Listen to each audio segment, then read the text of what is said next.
Okay, I guess tomorrow I can give you more details about what the examination or evaluation will be about. But typically what I do is have short essays based on questions, and I give some choice. So probably there would be, say, 4 questions, 4 different topics that we covered, and you would choose 2. Okay, and probably a time constraint, like 24 hours, and we'll work out what day that will occur, and give you the questions, and you write them up, turn them in, electronically, email them to me. But I can give you some examples of kinds of questions tomorrow. I hadn't thought that far ahead. That's typically the way I do any class like this. Okay, today I'll be talking about financial macroeconomics of Minsky. Minsky used to say he was a financial Keynesian, not a post-Keynesian. I think that was to draw attention to what he does, interested in the financial system, and also probably to distinguish himself a bit from other post-Keynesians, probably especially Paul Davidson, so that people would recognize what he was doing as something different. Also, as I said several times, he saw himself as coming out of the institutionalist tradition. So sometimes he would also call what he does financial institutionalism, to emphasize that. And I'll work in a little bit of his approach to modern money theory, which of course really didn't exist when he was alive, because we just started developing it at the end of his life. But from 95 on, he was very sick, and that's when I had started writing the first book on modern money theory, understanding modern money. So he wasn't really around after we had developed the approach. Anyway, I'll begin with his early contributions, which were about financial innovation, ceilings and floors, poverty and unemployment. We already covered that topic, okay, which began in the early 60s and went through the mid-70s. The development of the Financial Instability Hypothesis, his views on money and banking. I'm going to give just a little bit of an introduction to his views on this long wave evolution of capitalism. That will be the topic for tomorrow, so I'll just, I think I have 1 slide to introduce it today. And I'll talk a little bit about his reforms, but they're going to be the reforms in his '86 book. Tomorrow I'll talk about the reforms that he was working on in the early 90s when he was writing this new book that are more applicable to the kind of capitalism we had by then. The '86 reforms were sort of what we needed in the early '80s, and there have been just this explosion of financial innovation from that period on, so that those reforms maybe wouldn't be enough. Okay, early contributions. When Minsky finished his dissertation, got his job at Brown, he very quickly published articles in the top journals. In 1957, he had 2 major papers that came out in top economics journals that presented sort of 2 different versions of the work he was doing for his dissertation and with Schumpeter on innovations. So he, I assume you're somewhat familiar with Schumpeter. These waves of innovation, that was all about the non-financial corporate sector. Okay, and the entrepreneur's role in innovation.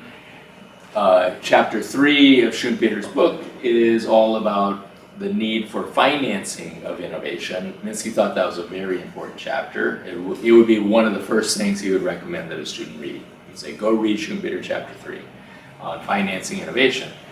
But what Minsky's interest in was innovation in the financial sector itself. So that is different from Schumpeter. That's different from his dissertation advisor. So he's sort of adopting Schumpeter's views of innovation, but applying those to the financial sector itself. The innovation is endogenous to the system. It responds to profit opportunities. Some of those innovations are to get around constraints that are put on financial institutions. Coming out of World War II, our financial system was highly constrained by New Deal reforms. The banks started immediately trying to get around the constraints that the Fed and the Treasury were trying to put on them. So that explains a lot of innovation. And then also a lot of innovation comes from competition. So just, the competitive struggle to find new ways of doing things and to find new sources of profits would also encourage innovation. In one of those 1957 articles, he focused on a couple of examples of innovations that were created already by 57 by financial institutions, and one good example was the development of the Fed funds market. The Fed funds market already existed, so Minsky wasn't discovering something brand new. It's just that he was recognizing how important it was.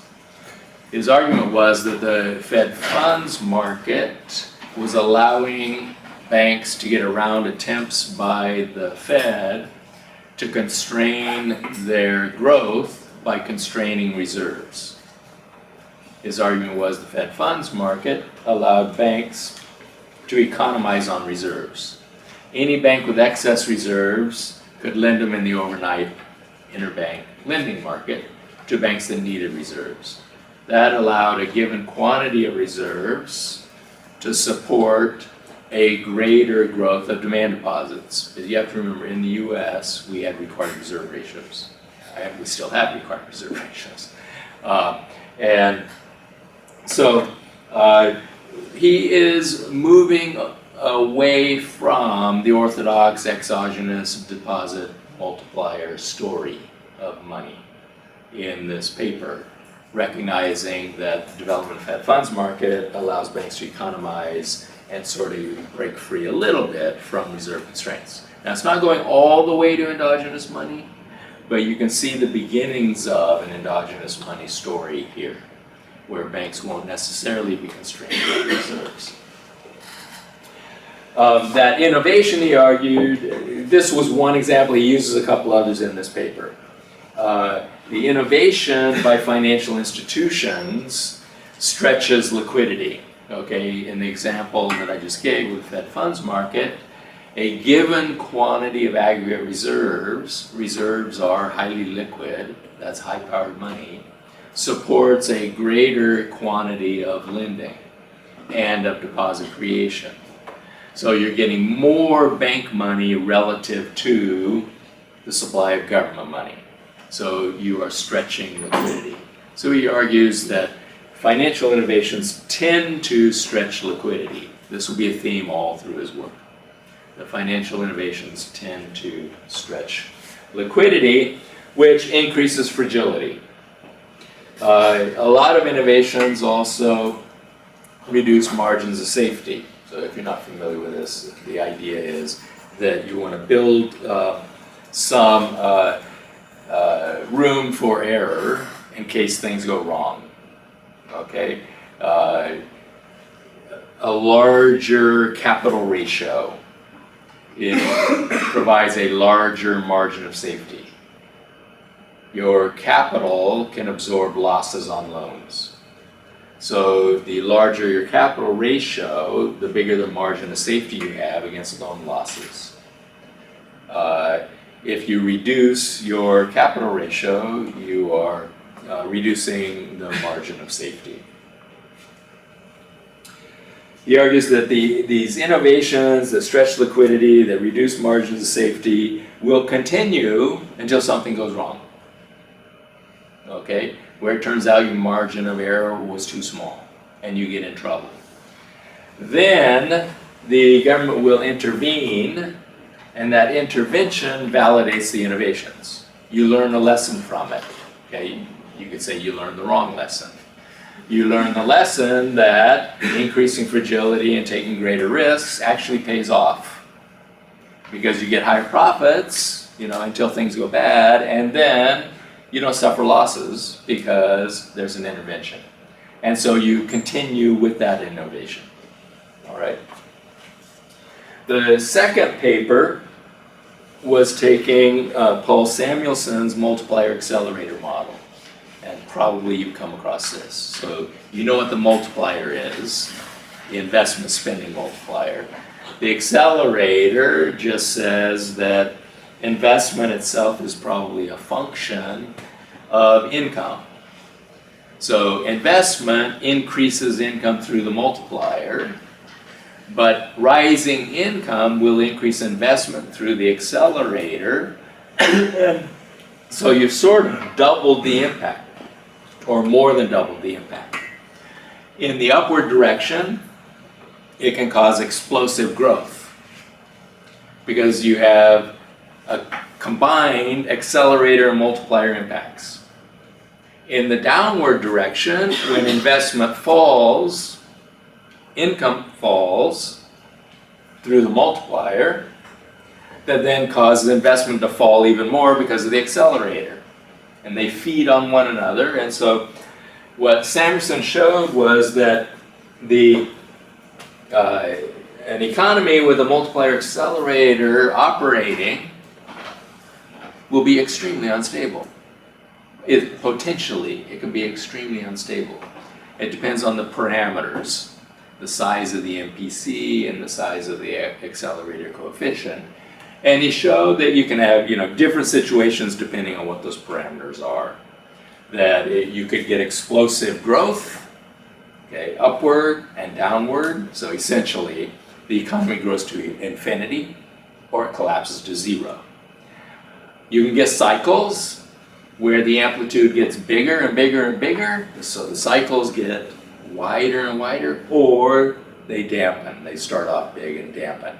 Well, of course, that's the one you hope for. But there's no reason to believe that that's the one we have. Okay, well, the problem with the multiplier accelerator model was that it was too much of a good thing.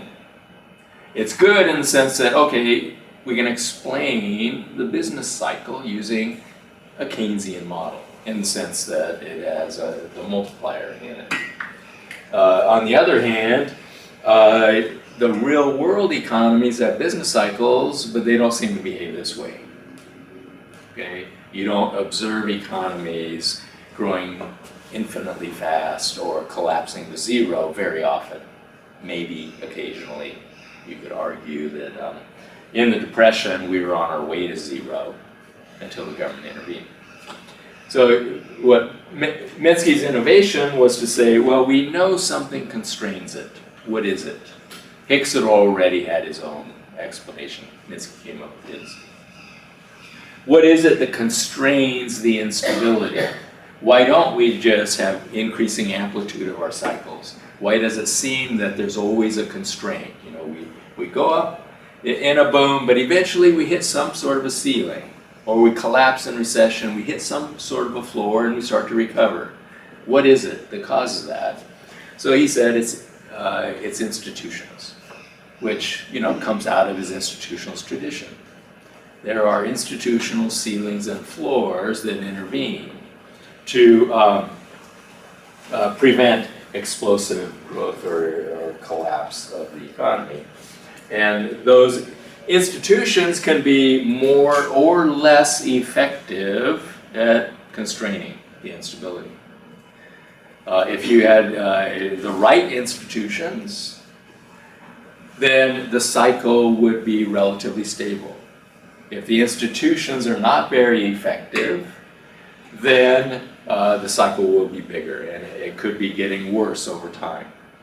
Okay, so it depends on the effectiveness of the institutions.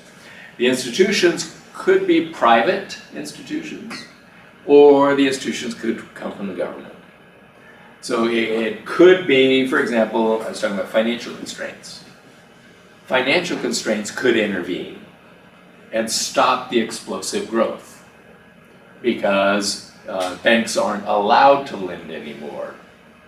Okay, you could have some kind of a regulation that prevents them from lending when you're in a boom. Maybe the Fed has the power to say you can't make any more mortgage loans. In the US, the Fed had that power. It didn't use it in the housing bubble, but it had the power to do it. It could have prevented all mortgage lending and stopped the bubble right then. Talked about China this morning. The Chinese government has the power, right? They can stop any bubble if they want to do it. So that would be one that comes from the government. What's an example of one that comes from the private sector?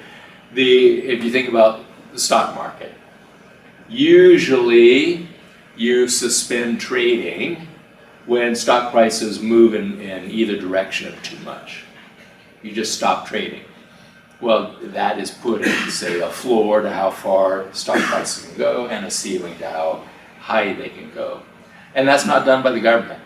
The stock market itself found out they have to do that. You just declare that's the end, we're closing down the stock market today, we'll open it tomorrow and see what happens. If everything is settled down, fine. If it hasn't, they close it again. Okay? So you break the explosive growth or collapse. And then finally his argument, this is 1957, it's very early, okay, in the post-war period. He says the institutions we put in place in the United States, New Deal institutions for the most part, but there were institutions that came in after World War II. And also in the developed capitalist countries, we weren't the only ones that had reforms of the financial system, that created social safety nets. You can see unemployment compensation is another example of an institution that stops wages, stops income from falling. Minimum wages stop wages from falling, and so on. All the other developed capitalist countries did things like this too. So we all put in place institutions that were constraining. And his argument was that the institutions of the post-war economy promoted stability. However, there's a problem. Stability is destabilizing. Yeah, remember I said he got that from Lerner. That is that if the government institutions and the other institutions are effective, then they promote more risk-taking. Because you say, well, we know that a recession might happen, but it's not going to be a serious one. Because the government's going to come in and save us with stimulus package. So you start to discount the possibility, and he said that, right now in 1957, most people remember the Great Depression. They lived through it. But over time, people are going to forget the Great Depression. And if our institutions are successful, we're not going to have another Great Depression. We had one every generation, okay? Until the Great Depression. The Great Depression was our last one. But every generation had lived through this. Well, if now we have institutions so we don't have Great Depressions, people will not have memories of the Great Depression in a few years. And so they will completely discount the possibility of a collapse of the economy. Then they're going to behave differently. They're going to behave in ways that make those institutions ineffective. So eventually the institutions won't work anymore. And the crises will become more severe. He's writing all this in 1957. We had no financial crises from the 1930s till 1966. We had never had a period like that before. All right? So we did have this very long period without any financial crises. But a decade before that, Minsky was warning they're going to come back. Okay, and they did come back in '66. And then they came increasingly frequently. So it looked a lot like what he was arguing is actually what came to pass. I'm not going to go through the employment stuff, but here's a review slide. We already talked about his argument that the Keynesian approach to poverty was not going to work, that in order to solve the poverty problem, you have to create jobs. Pumping up aggregate demand is not going to get you to sustainable full employment because it leads to inflation and financial instability. So you see how it is related to his arguments. Okay. So you're going to try pump priming, but it won't be sustainable. And so he advocated employer of last resort based on the New Deal experience. His universal job guarantee is a little bit different from ours because it was closely modeled on the US New Deal, in which it was the federal government that not only provided the funding but also created the programs, and that's the one that Minsky was advocating. Okay, in the 60s and 70s he made extensions to the work that he was doing earlier. In the 60s, he was extending Keynes. So the multiplier-accelerator model is extending Keynes in a particular direction. His first book came out in 1975, called John Maynard Keynes, was extending Keynes in a sort of a different way. He argued that what Keynes gave us in the general theory was an investment theory of the cycle. But in the general theory, Keynes did not give us a financial theory of investment. How is investment getting financed? And this is a problem in the general theory, and it's a problem in all of the Keynesian theories in the post-war period. I talked about the circular flow diagram. They've got investment in there. How does investment get financed? Well, they can say it's out of savings, right? Maybe intermediated through the banks, but ultimately it's from savings. Well, that's nonsense. That cannot be Keynes. Keynes denies that it's savings. But in the general theory, he doesn't tell us what it is. Investment goes up, that increases savings. How can you finance the investment? He doesn't really tell us. Now, there's a reason why Keynes didn't do it there. He said all the monetary details fall into the background because he had already done it in the treaties.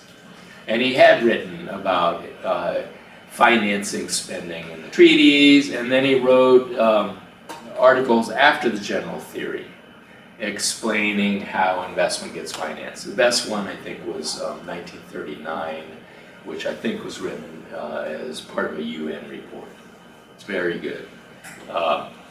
So if you want to explore it in more detail, there is writing by Keynes on how you finance it, and makes it very clear it can't be savings, it has to be the financial system.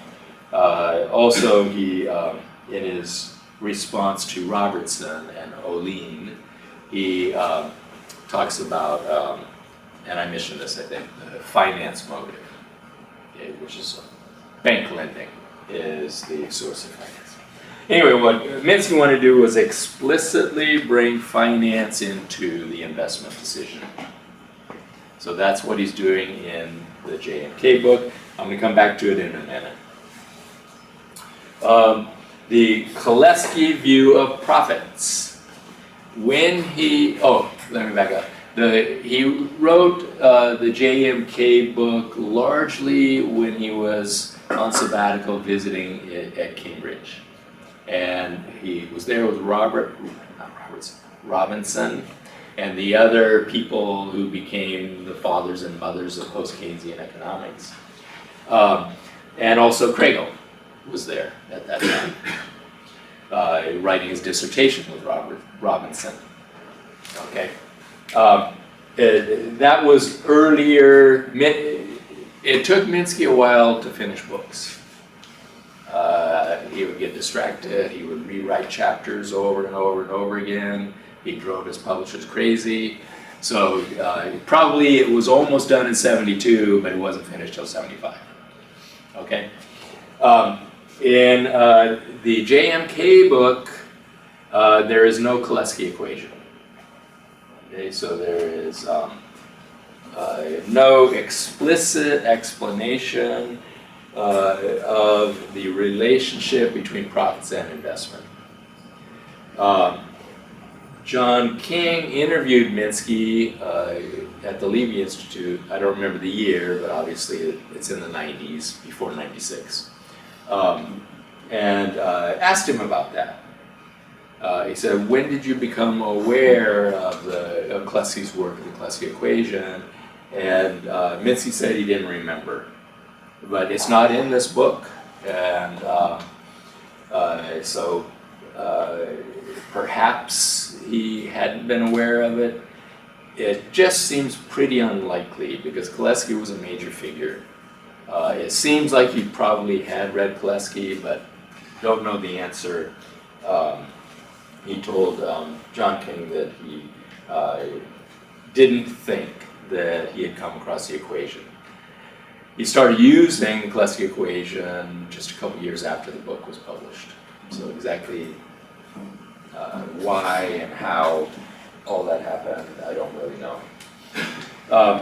So the way that Minsky would put this is investment, you have investment today only if investment is expected in the future. So in Minsky, there always was this very complex time dynamic. Okay? The past is connected to the present, which is connected to the future. The plant and equipment you have now exists only because you invested in the past. You invested in the past only because you thought there would be profits now. There are profits now only if there is investment now. There's investment now only if you think there will be profits in the future. There will be profits in the future only if there's investment in the future. So it's investment today that validates your decisions in the past, your decisions to invest. If there's no investment today, your decisions in the past are not validated. There aren't any profits. Okay, so you made a mistake. So very complex time dynamics, unlike, say, general equilibrium theory, which has no time dynamics. Everything happens at an instant in time.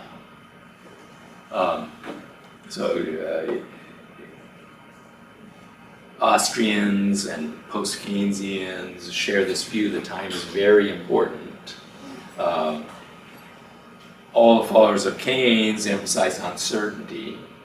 You're uncertain about the future. But you see how Minsky's is even more complicated than that. Okay? You thought there would be investment now, which would generate profits, so you invested yesterday. If there's no investment today because you think profits in the future won't be generated, then you can't validate the investment yesterday, but you have debt because you took on debt to invest yesterday, and so you go bankrupt now because you don't think there will be profits in the future. Okay, so very complex. And then finally, the Financial Instability Hypothesis, which is presented in the John Maynard Keynes book, and he continued to rewrite the Financial Instability Hypothesis many times. You can find many papers by Minsky where the title is something like The Financial Instability Hypothesis Restated. So you rewrite it, refining it. Even in the early 90s, when he was preparing this new book, he had a chapter that was the Financial Instability Hypothesis again. So Minsky always thought that this was one of his most important contributions. Apparent stability changes expectations and behavior in a way that generates fragility, that makes it possible for you to have a crisis. So I'll go through these now. Well, in a second, I guess. First, the difference in the approaches of neoclassical economics and Minsky's economics is based on Keynes. Minsky has a chapter on this in the JMK book, and he has a chapter on this in the Stabilizing book. So again, this is something he also thought was important to explain why his approach differs from the mainstream approach. The neoclassical model is a barter model, we talked about that, and a village fair model. So the idea is that, I think you probably know the village fair. These really did exist in the past, okay? Everyone would come together and you would barter your goods and services, you know, sort of a one-off market. It lasts maybe a couple of days in a particular city, and then there might be another fair a few months down the road. Okay, that's their vision, he's arguing, of the economy. And the GE model is even more extreme than that. Okay, it's a, we come together and we all bring our endowments. So we inherit endowments. They don't explain where they come from. But you know, when you're born, you've got some coconuts, and somebody else is born with bananas, and you don't want to just consume coconuts. You want a diversity of things. So you all come together, and there's an auctioneer who takes bids and offers, and just keeps taking bids and offers until finally he can clear all the markets, and then all the trades occur at once, and that's it. That's all there is to it. Okay, that's what their theory is about. That's the general equilibrium model, and we must get market clearing. We don't need money. Okay, there are no nominal prices. All there are real prices, that is relative prices. How many coconuts for a banana? Okay, everything is in real terms. So, if you do put money into your neoclassical model, it just determines nominal things, not real things, that is, not the relative prices. Rational expectations, which comes along in the early 70s with Lucas, and efficient markets, which comes along in the 80s, the efficient markets hypothesis. Both claim that, well, there was an earlier version, Modigliani-Miller theorem, which is the late 50s, so you actually have three of these, that all argue finance is irrelevant. It's as it requires heroic assumptions. Heroic, well, the auctioneer, and we all come together. Okay, that's a heroic assumption. The policy is to control money to fight inflation. Money only determines inflation. Deflation is not important. Keynes's approach was a monetary theory of production. I talked about this when I was talking about Keynes, Veblen, Marx. They all had the monetary theory of production. You begin with money to end up with more money, so clearly money matters. It's the most important thing there is when you're talking about a capitalist economy. In Keynes, money plays a role of its own because of liquidity preference theory. And I'll talk just a little bit about this. I'm not going to go into detail of chapter 17 in the general theory. But money affects the relative prices, that is, the relative prices of everything that you can hold through time.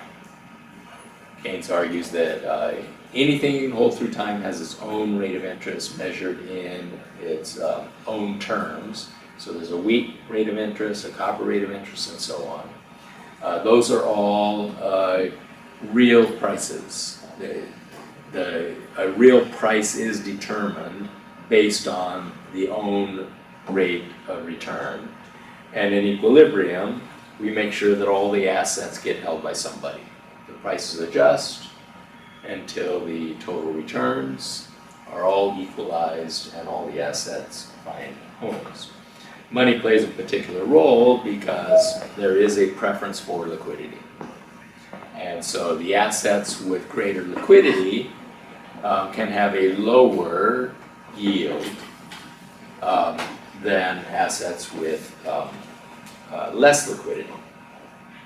So the amount of liquidity in the system affects all of the relative prices because all things equal, the preference for liquidity will be lower, according to Keynes. All right, the Financial Instability Hypothesis with the financial theory of investment and investment theory of the cycle. So Minsky adopted a two-price system that he derives from Keynes and from Chapter 17, plus the theory of the MEK that's presented a couple of places in the general theory. And the Kolesky view of profits, which is added after the book. So I think the next slide, yes, is the is famous model of the investment decision. So if you haven't come across this before, I'll quickly explain it. On this axis, we have the supply price and demand price for capital assets. On this axis, we have investment. We have the supply price of capital and the demand price for capital. So this is what you're willing to pay. This is what it costs you to buy. Clearly, the amount you are willing to pay has to be above what you have to pay in order to get any investment at all. So the PK line has to be above the PS line to have investment. Up to some point, you are internally financing your capital. So you're using your internal flow of funds, which is coming from your previous investments that are generating income. You can use your income flows to finance investment up to some point. And I can't read what that is. It's supposed to be iPad, I think. Anyway, up to that point. So the price you pay is just determined by the suppliers of the capital equipment. Whatever price they quote, okay, that's the price that you have to pay. The demand price comes out of the discounting the future stream of earnings you expect to get from operating that plant and equipment. So that comes right out of Keynes, the MEK, marginal efficiency of capital. And that is horizontal up to this point where you're using your own funds. Since the PK is above PI in this diagram, we would buy the capital equipment. Beyond this point, you don't have sufficient internal funds. So you're going to have to go out and get external funds. You're going to borrow. The supply price curve you face now is upward sloping because you've got to borrow and you face, create lender's risk. So this is the risk to the lender that you won't be able to make your payments. They have to charge you for that. So these are the loan terms. So you're paying this amount to the supplier of capital, but the cost to you is higher because you also have payments, interest payments that you have to make to the lenders. The lender's risk is explicit, it's in your loan contract. Okay? It's interest and other costs. They will add on fees, they might have They might require countervailing deposits. This is sort of typical in business loans, which means that you've got to keep, say, $100,000 on deposit in your account and earning very little, so that's a cost to you. So this one is explicit in your loan contracts. And it depends on the lender's perception of what the risk of lending to you is. For Minsky, this is upward sloping. If you think back a few days ago when we talked about horizontalism, Basil Moore proposed that the supply of loans is a horizontal curve. Doesn't matter how much you borrow, you pay the same amount of interest. Okay, in Minsky, the more you borrow, the greater the risk to the lender is. If they only lend you a little bit, the risk is small. You're probably going to be able to make the payments on that. If they lend you a lot more, the risk is higher. And so they compensate for their greater perceived risk. So it's an upward sloping curve. So you see, Minsky would not be a horizontalist. For him, it matters how much you borrow. And it matters in the aggregate too. Okay?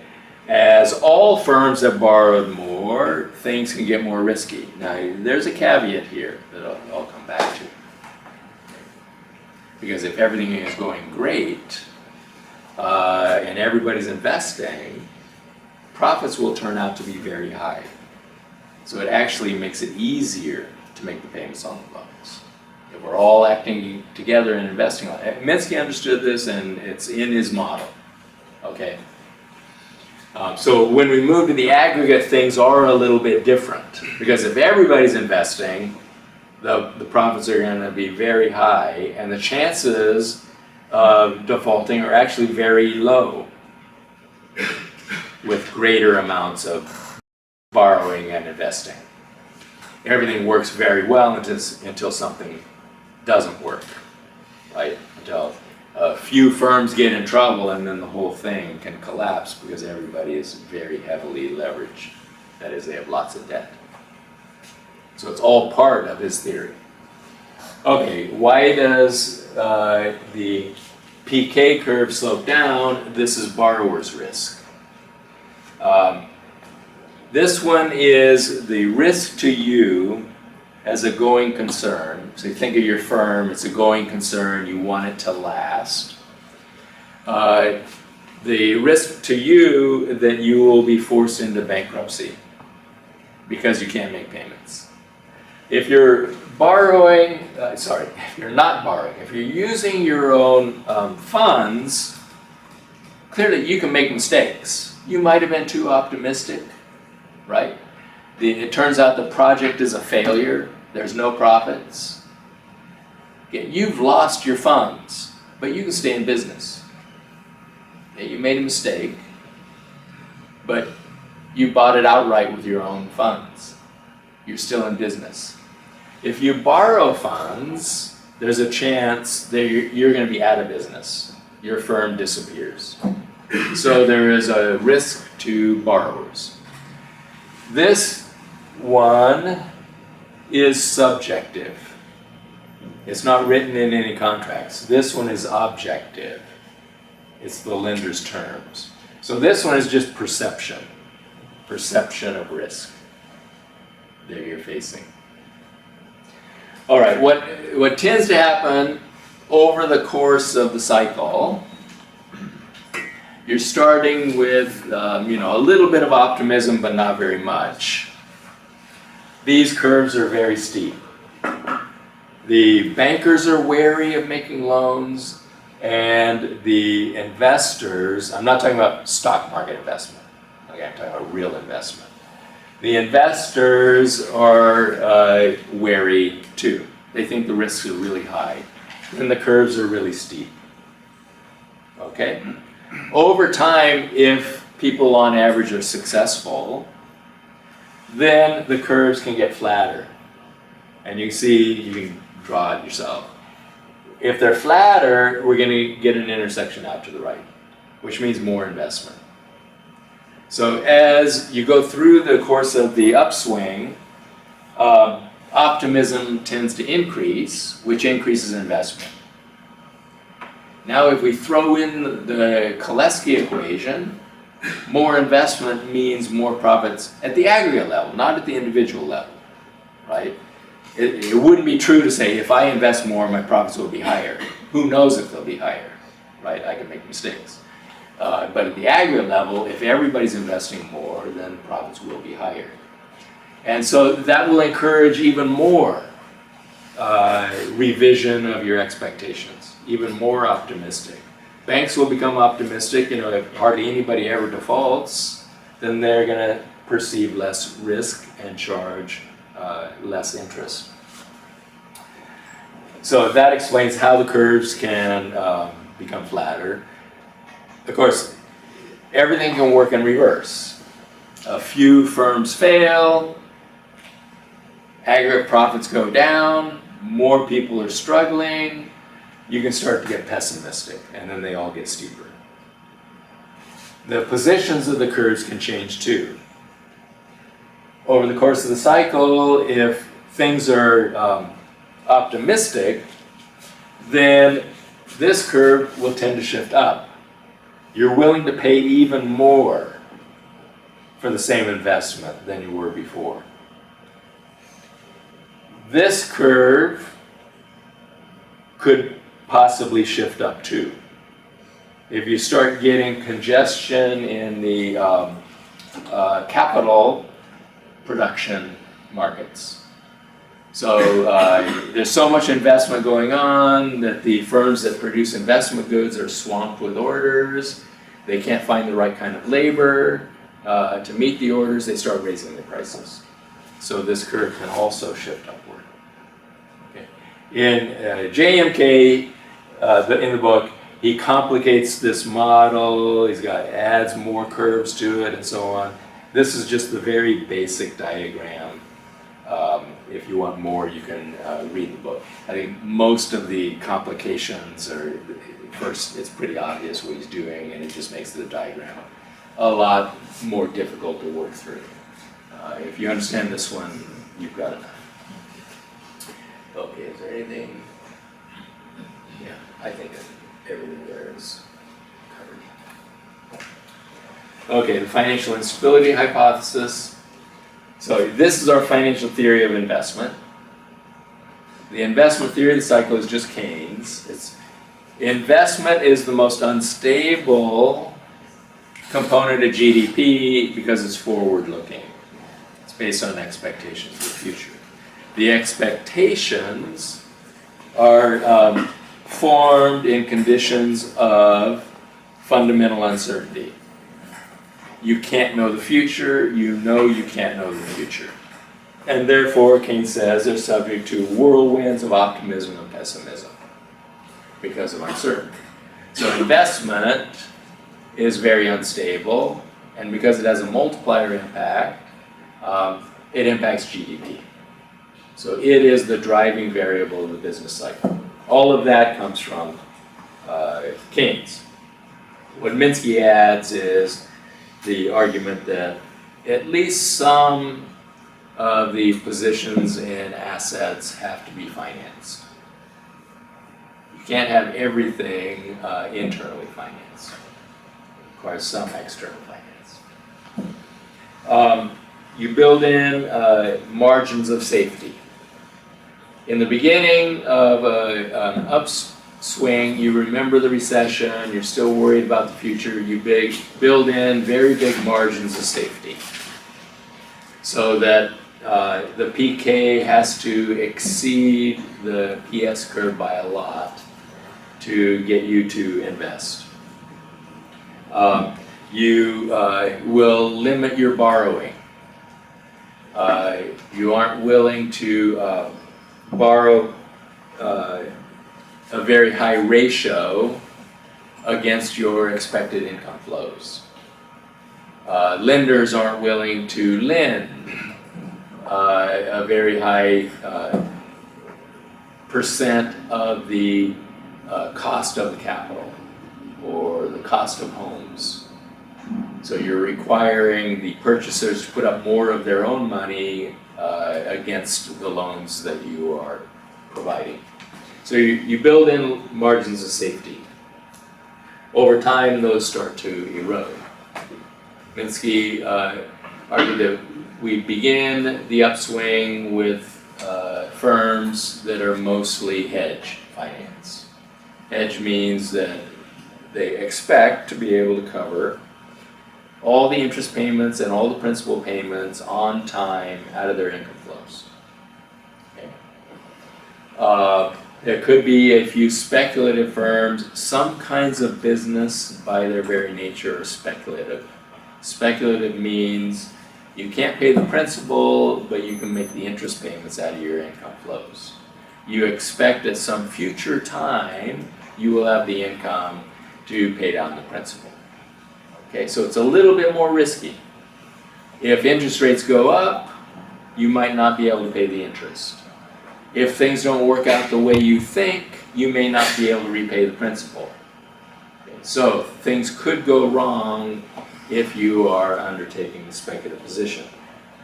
Note that Minsky argued banks are always in a speculative position. They don't expect to ever pay off all their liabilities. They don't want to pay off all their liabilities. Okay, that would mean that essentially they're out of business, because what banks do is issue liabilities to buy assets. So paying off all their liabilities is not desirable at all. All they want to do is cover their interest payments, the interest payments on their liabilities, okay, deposits.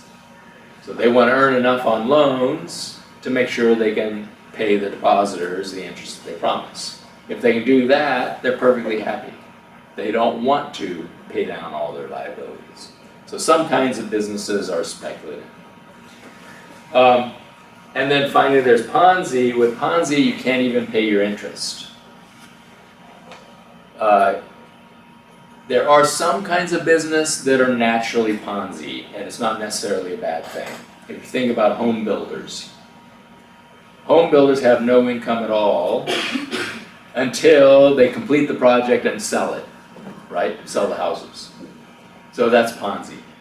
They have to continually refinance, okay, what it's costing them to build the housing development. So it's okay. Ponzi isn't, it's riskier, because what happens when you finish the project and you can't sell the houses? Well, you're in big trouble. You're going to go bankrupt. So it is risky, but that doesn't necessarily mean it's wrong. It's just that kind of a business. Over the course of the cycle, some of the borrowers that thought they would hedge, the results are worse than they thought, and they become speculative. Some of the units that thought they were speculative, results are worse than they thought, and they become Ponzi. So Ponzi can be, for Minsky, usually is unexpected. You thought that your income flows would continue to be high enough to pay interest, but the interest rate goes up. You didn't anticipate the central bank was going to start raising rates, and you could make the payments at the low rates. Now the rates are higher, you can't make your payments, you are Ponzi. In the beginning, a bank might be willing to provide you the finance that is capitalize the interest that you owe, lend you enough to make the interest payments. It's called capitalizing interest. In the beginning, they might be willing to do that with the hope that you can turn things around. Maybe sell assets or find some way to increase your income or to lower your costs so that you can turn it around and start making your interest payments. Eventually, the lender is going to cut their losses by stopping the loans. So Ponzi positions are very unstable positions because they cannot continue forever, is the point. The bank will always eventually cut you off. It might carry you for a while, but eventually they decide it's not worth doing. A lot of people think that Ponzi activity is illegal, that it's fraud. Paul Davidson one time made this claim. Minsky's all about fraud. Actually, Minsky virtually never wrote about fraud. Okay? Not that he didn't realize that it occurs. You know, some of the Ponzi positions are fraud. In fact, Ponzi himself, Charles Ponzi, was a fraud.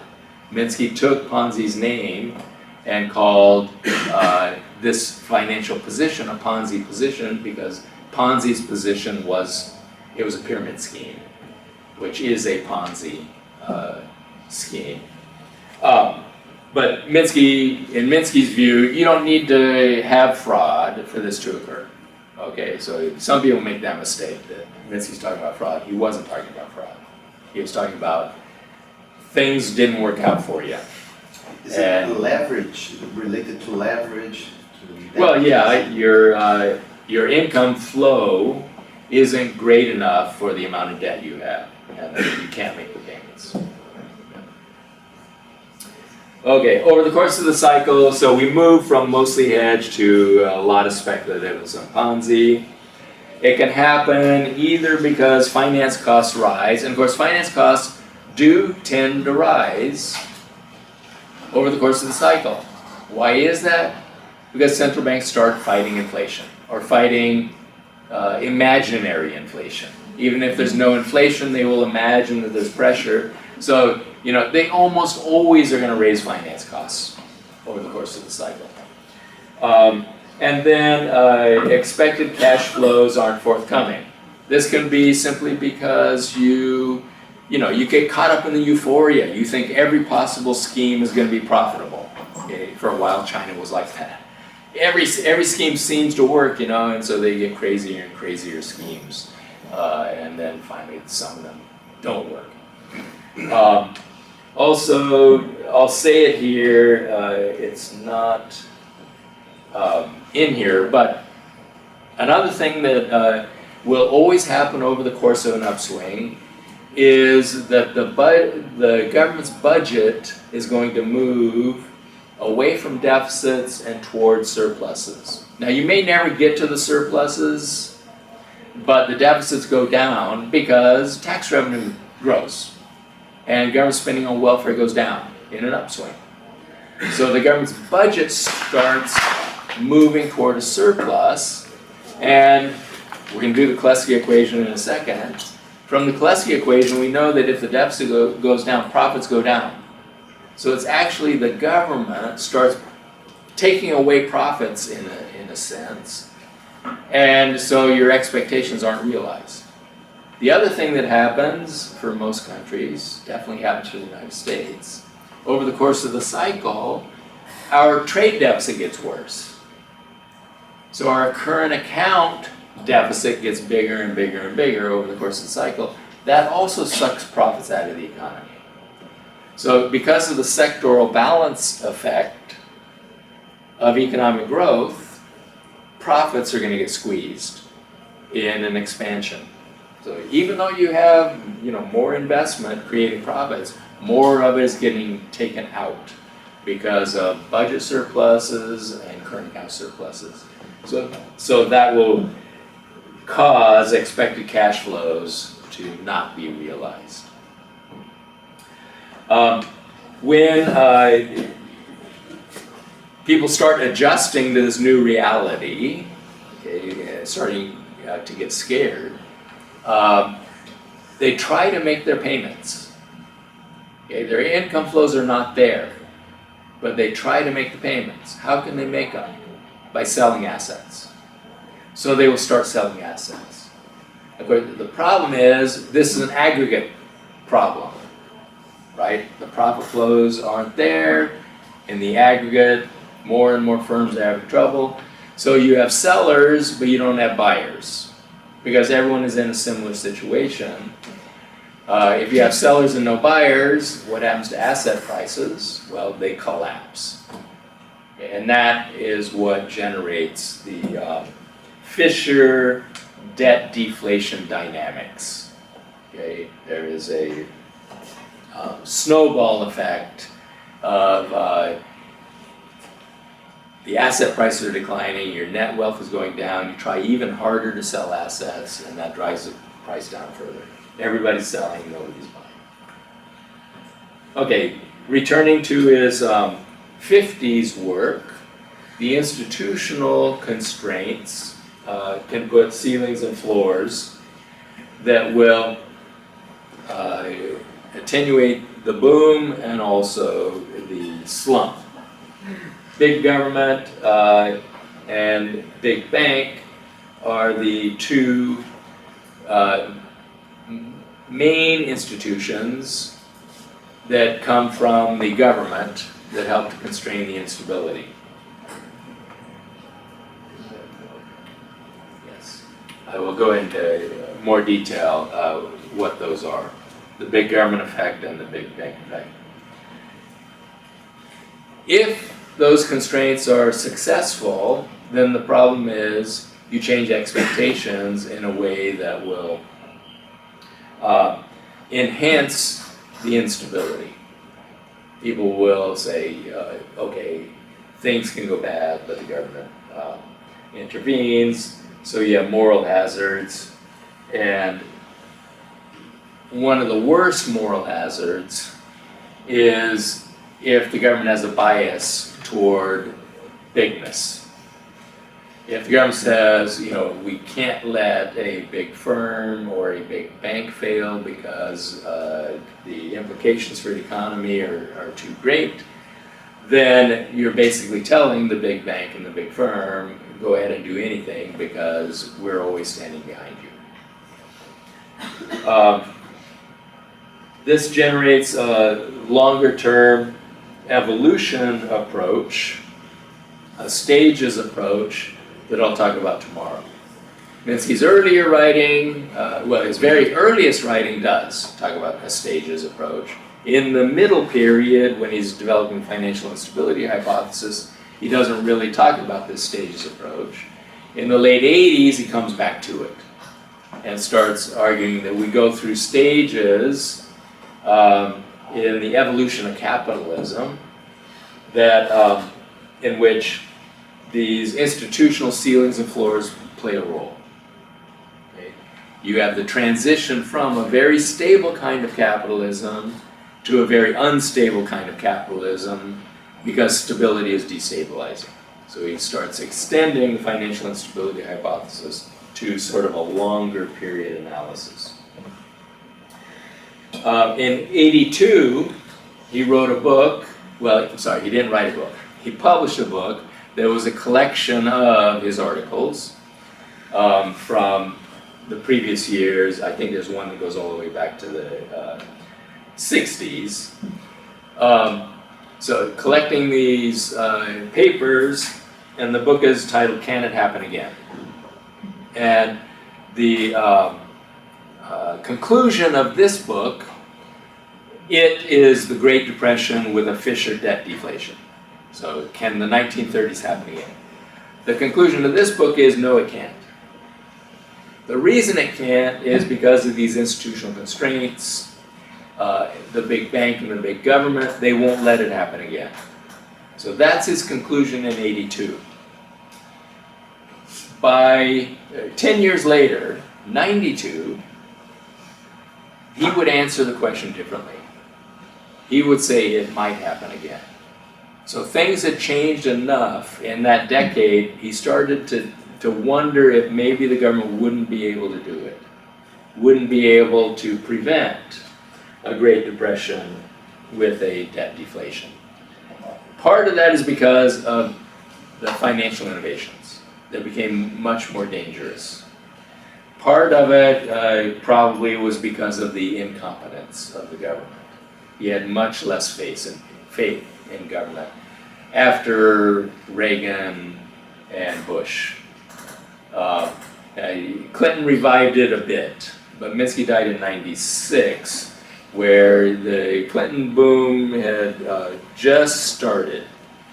So Minsky was still pretty pessimistic. Koleski, I'll be pretty brief here, we just start with the GDP equation. GDP equals income. We break GDP into the components, C plus I plus G plus net exports. We break income into the components of wages, profits, and taxes.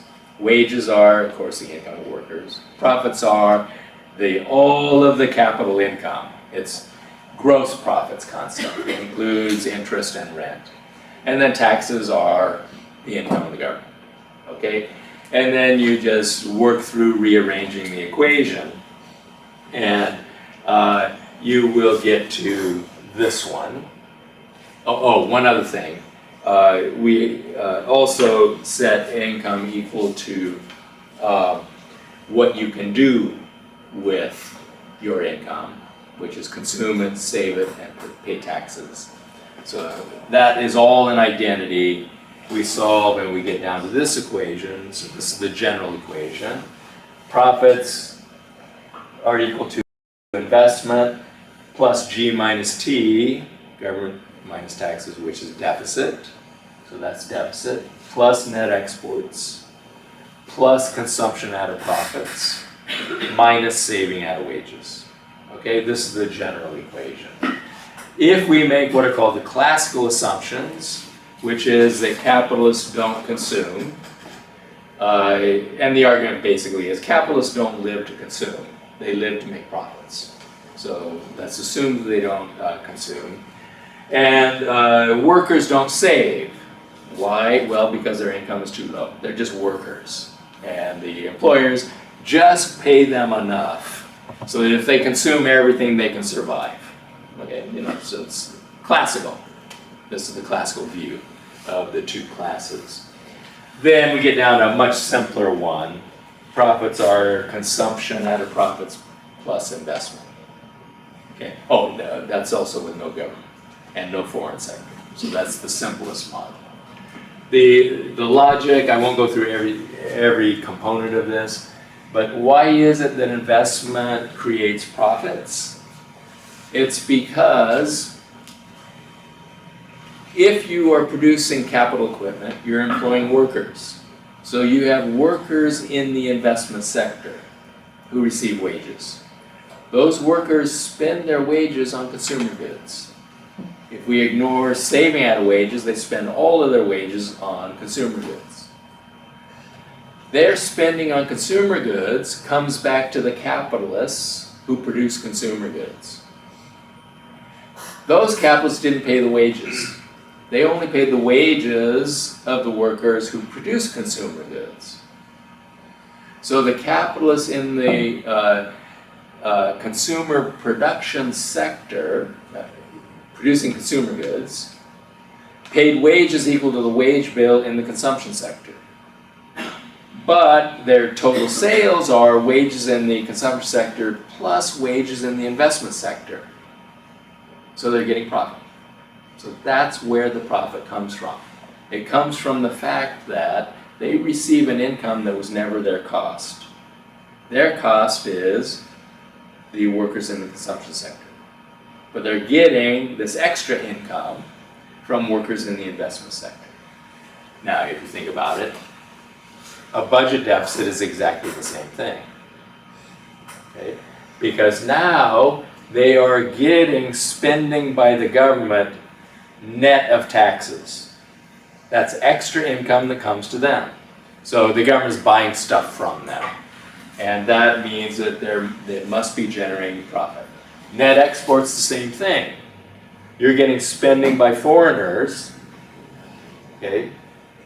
The foreigners were never a cost of production in your country. Someone else paid their wages or generated their profit or paid taxes.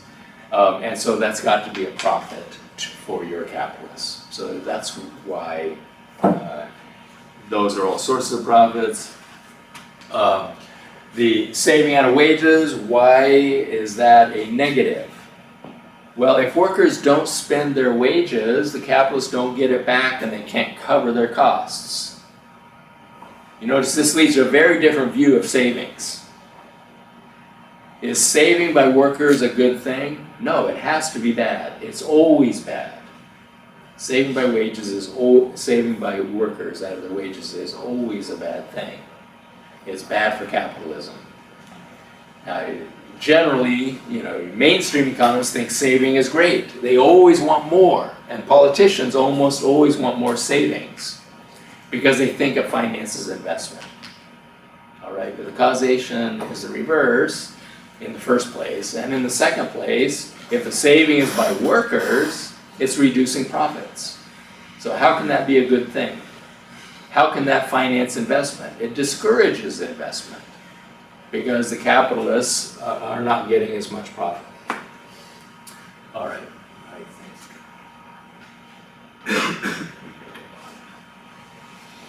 Okay, we talked about the neoclassical model. Let's summarize Minsky's alternative model of the way the economy works.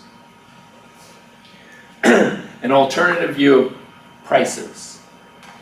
The most important role of prices in the neoclassical model is that they send signals.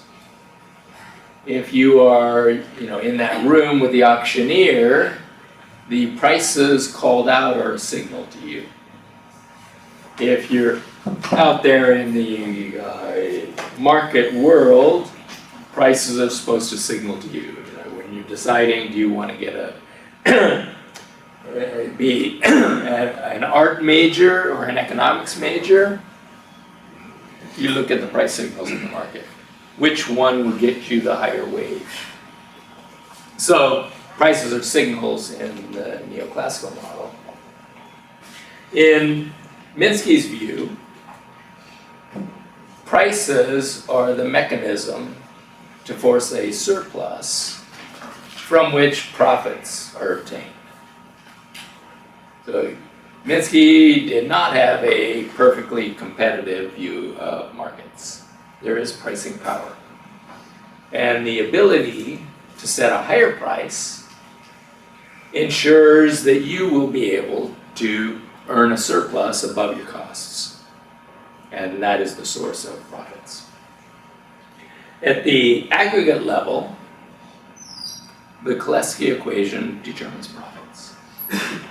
That just tells you what is the gross amount of profits available for your economy as a whole.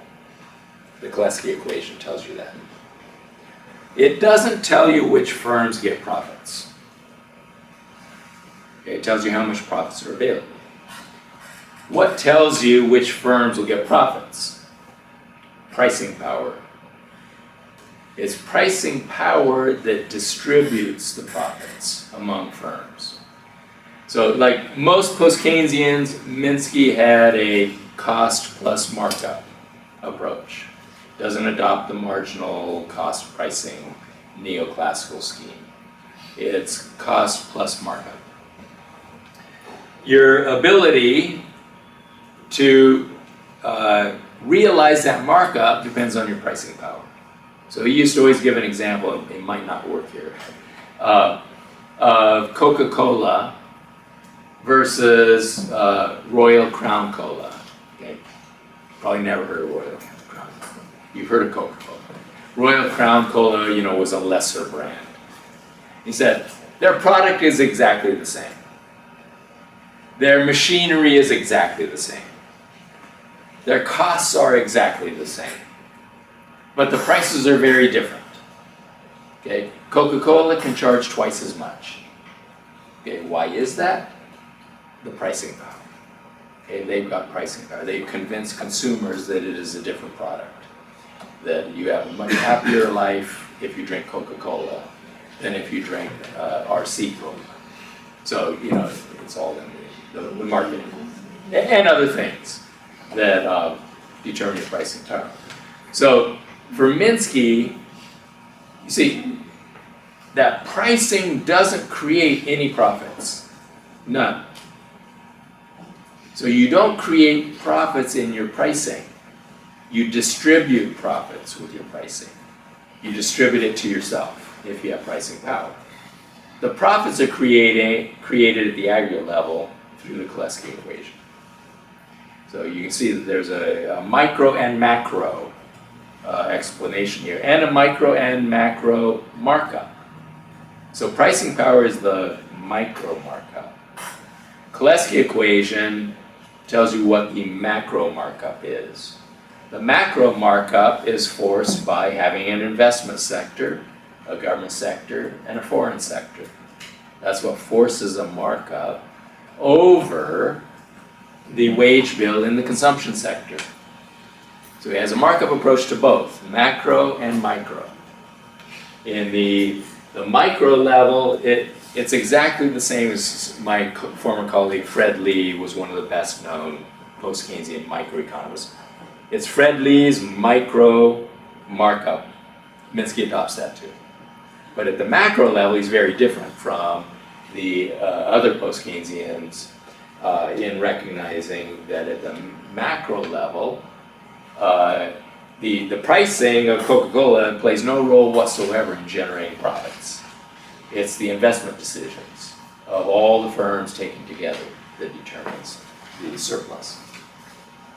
Okay, investment theory and cycle, we talked enough about that. Financial theory of investment, we talked enough about that. Okay, agents in the model have a model of the model. This is what Peter Alban, who was one of the very earliest chaos agent-based modeling people. I think probably the first desktop computer I'd ever seen, Peter Alban had. And he was doing agent-based modeling.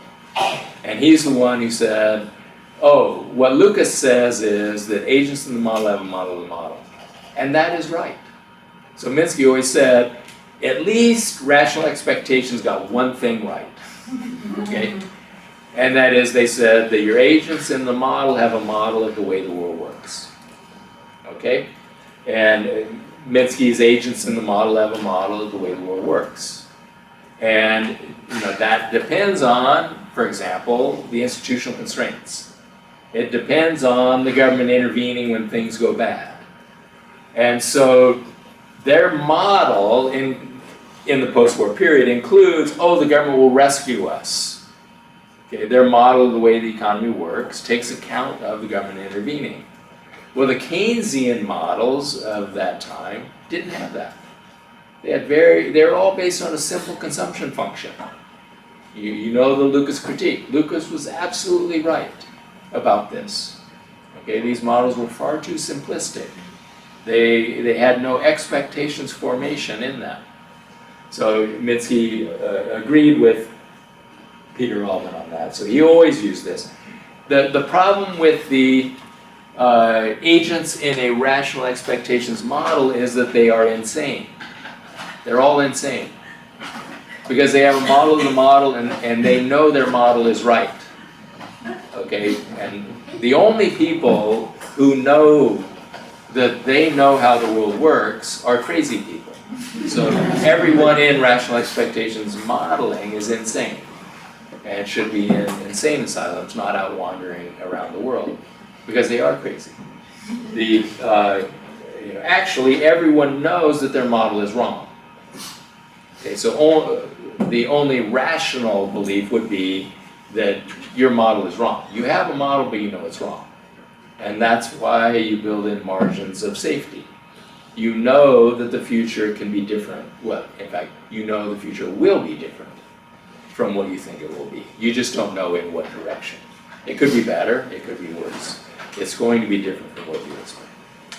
Government intervention leads to model revision. Okay, moral hazard and all that. Money is endogenous. Financial capitalism is fundamentally flawed. Stability is destabilizing. So he always said the financial instability hypothesis is fundamentally pessimistic. It has to be pessimistic.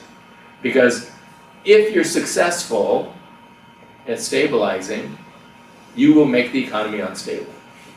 Okay, so it has to be unstable. But that doesn't mean you abandon all hope and you go to free markets. Okay, you can still do better than free markets. So you need a big government and a big bank. All right, where are we? Yeah, let's do that. The effects of big government and then I'll do the effects of Big Bang. So what does he mean? Big government is the fiscal capacity of the government. And he used to argue the federal government in the US in 1929 was 3% of GDP. That was far too small to stabilize the economy. So even if it moved to a deficit, the deficit was going to be too small. You need a big government with a big budget in order to stabilize the economy. How big does it have to be? Minsky's rule of thumb was the government needs to be big enough so that its budget will move as much as investment does. So if investment could fluctuate, let's say $100 billion, okay, from low to high, if the fluctuation is 100 billion, you need a budget deficit that can fluctuate the same amount, because potentially that could offset it.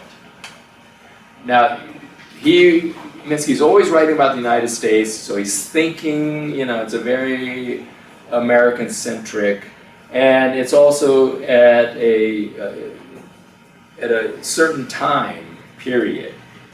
He's thinking about the US when we essentially had a closed economy. The rest of the world didn't matter. Okay, we ran small trade surpluses when he's formulating this theory. All the way till Reagan, we ran small trade surpluses. After Reagan, we started running trade deficits, and they get bigger and bigger and bigger. So the rule of thumb has to be changed. If you have an external deficit, which will tend to fluctuate with the cycle too, your fluctuation of the budget deficit has to take into account the size of the fluctuation of the external account too. You have to offset that. So not only do you have to offset fluctuation of investment, you have to offset the fluctuation of the external account. Then if we move forward even more, Minsky also developed this theory when consumers did not borrow. Okay, where consumption was out of income and it was extremely stable. Consumption now is very unstable because consumer debt matters a lot. When consumers are borrowing a lot, consumption can be considerably higher than income. Okay. Americans in the Clinton boom were spending $106 for every $100 of income. They're spending $6 more than their income. Okay. And this is average, okay, all across the economy. So if you take account of that consumption has become more unstable, you need a even bigger swing of the budget deficit of the budget position. You don't necessarily have to be in deficit. Budget position needs to be even bigger to account for that. So what you have to do is offset private sector's spending, is what I'm saying. And now those things have become more important. So it used to be investment was the unstable component, but now consumption also has an unstable component in it because of the increased importance of consumer debt. All right, so in the post-war period, we have a big government and we have a deficit that will be generated when we go into recession. That helps to prop up aggregate demand. A big government has deficit has three effects. The first is the income and employment effect. This is just the textbook explanation, the multiplier. So this one is no different from what anyone else said, used to say. The past 20 or 30 years, economists convinced them there is no multiplier, okay? Until the stimulus packages seemed to work, finally, even mainstream economists came back and said, well, actually there is a government spending multiplier. But Minsky puts emphasis on interest and transfer payments. I talked about that yesterday. So it's not just the government buying goods and services. There also are government interest payments and government transfer payments that are important and that will increase when the economy gets bad. He didn't believe discretionary fine-tuning was going to work because it takes too long to act. The transfer payments are automatic, so welfare spending goes up on unemployment compensation. The second effect is the cash flow effect, and this is the Kleski equation. So people who adopt the Kleski equation will also have this one. In a downturn, deficits grow, and that maintains profit flows. In his '86 book, Minsky showed that when we went into the recession in '74, which is a very deep recession, our worst one since the Great Depression at that point in time, profits didn't go down even though investment collapsed. So we had a recession, investment collapsed, profits didn't go down. Why? The budget deficit. It maintained profit flows. Why is that good? Firms can service their debt. So firms didn't go bankrupt when investment fell because profits didn't fall because of the budget deficit. The portfolio effect is the government deficits lead to bonds being issued, which are very safe assets. So portfolios start filling up with safe assets, and that gives people confidence. The World War II was an unusually big effect. We had the Great Depression, then we had World War II, where the economy was, very tightly controlled as a wartime economy. But when we came out, people had portfolios full of government bonds, which gave them a lot of confidence, and then we could have the golden age of U.S. capitalism. Minsky favors government-led expansions. I talked about this. Investment-led expansions will tend to lead to instability. Government spending-led expansions will be much more stable because government debt doesn't create financial problems for the government. Private debt creates financial problems. So all of this was in Minsky's writings through the 70s, through the early 80s. When I went to Washington University sometime around '82,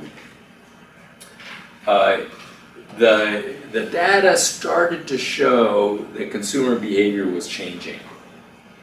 And consumer debt was becoming more important. So I went to him, first I went to Steve Fazzari, then we both went to Minsky and said, and wondered about a consumption-led expansion. What if consumers are borrowing a lot, and that is what is fueling the growth, and of course that also means consumer debt is growing. Would that be dangerous in the same way that investment-led? And Minsky said yes, and then we did work on this. We were trying to, remember the Kleski equation, saving out of wages is a negative thing? Well, what if saving out of wages is negative? That is, consumers spend more than their wages. Then that would be a positive thing, adding to profit and then pumping up expectations and everything.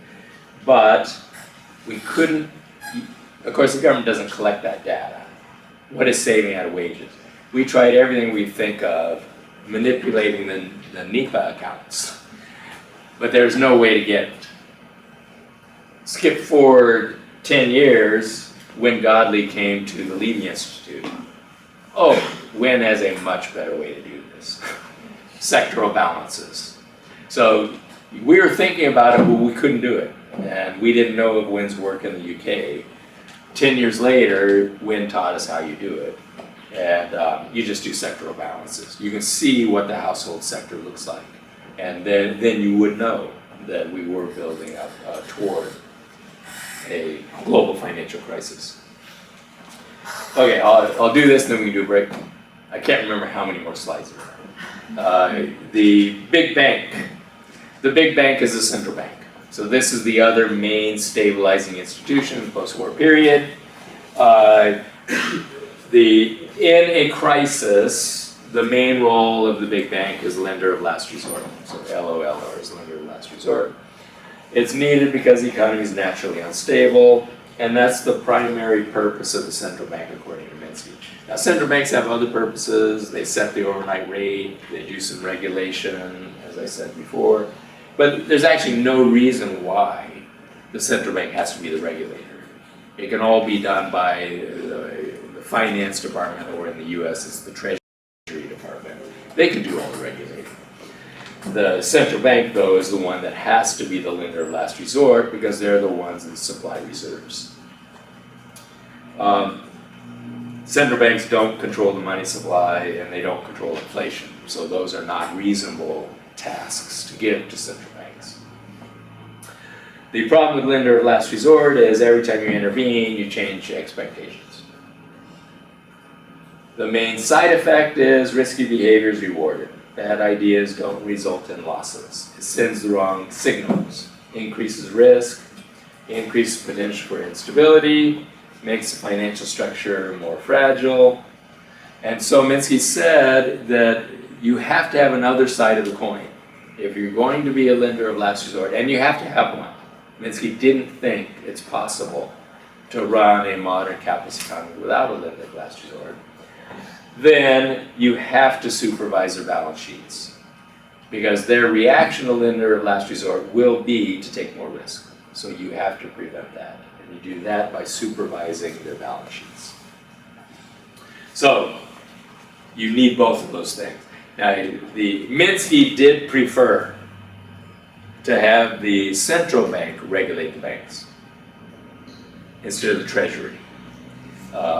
I think I mentioned that when Clinton came in, Clinton tried to take power away from the Fed and give it to the Treasury, and it didn't happen. Well, I shouldn't say Clinton tried.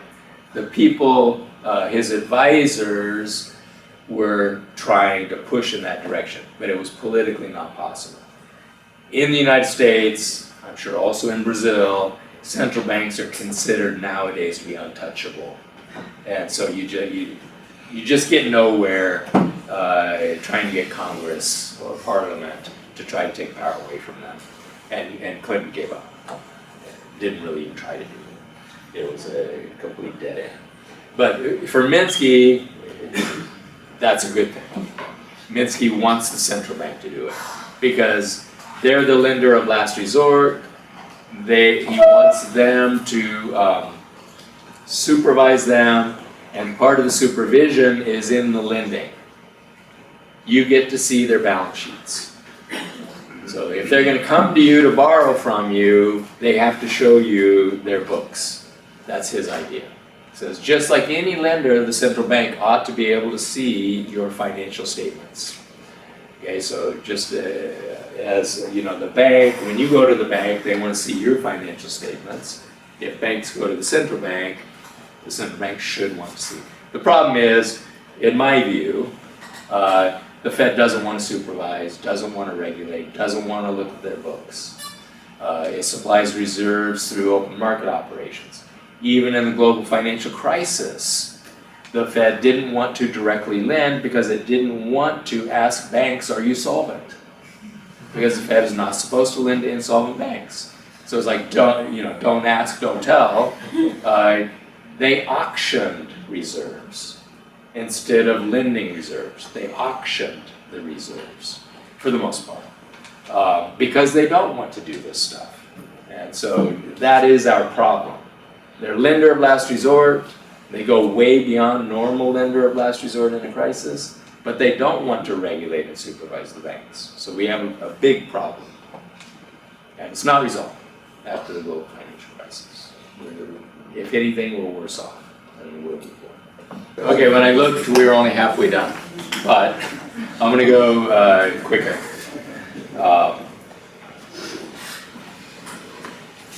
Here are two quotes from Minsky. The first one says, crises are not due to special characteristics of any institution. Crisis-prone situations emerge out of the normal profit-seeking activities of borrowers and lenders. So this is the sort of the stretching the liquidity and fragility increases until you are in a situation in which crises can occur. The second sort of says the same thing. Earlier in the stage, when most units are hedged, only a few are speculative. Any failures are due to the idiosyncratic nature of that firm. So in both of these quotes, he's saying the same thing. He's saying that he doesn't want to explain crises as occurring because firms had bad management, or the firms were engaged in corrupt practices, engaged in fraud that gets discovered, and so on. You know, that's too easy. That's because of bad behavior, you get a crisis. What he wants to argue is that the crises occur even without any of that. The management could be good. There could be no fraud. You still would get the crisis because the financial profiles change over time as a natural reaction to success, and you want more profit. Okay? So some people, my colleague at UMKC was Bill Black, who's an expert on fraud. And he told me in 2004, you know, we were looking at what was going on, and we could see the fragility of the system, and Bill Black would say, it's all fraud. It's all fraud, you know. And so some people would criticize Minsky because he never deals with fraud. But it was because he wanted to be able to explain the crisis as occurring, even if there were no fraud. It's not because he didn't believe there was fraud, it's because he wanted to do it without fraud. Review of the fiscal balance, we already did this. Okay, he had the view that governments don't run out of money. Minsky on money and banking. These are all quotes from Minsky. A bank is not a money lender that first acquires, then places funds. So you can't think of banks as taking in and then lending out money. A bank first lends or invests, then finds the cash to cover whatever cash drains arise. So in other words, if they're approached by a creditworthy borrower, they go ahead and make the loan. They know that they're going to have to clear with another bank as that loan is spent down, but they'll find the reserves they need later. So they also don't wait until reserves come in before they make loans. It cannot be assumed that the amount and the rate of change of reserve money is either exogenously determined or the result of a policy decision.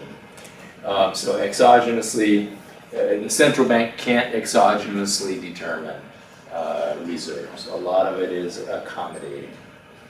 Any economic unit can emit liabilities. The only problem is to secure general acceptance. This is the same thing. Anyone can create money. The problem is to get it accepted.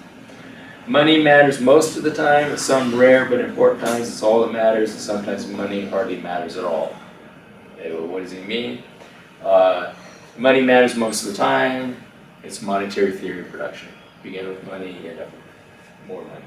At some rare but important times, it's all that matters. When is that? A crisis. Everybody wants money in a crisis.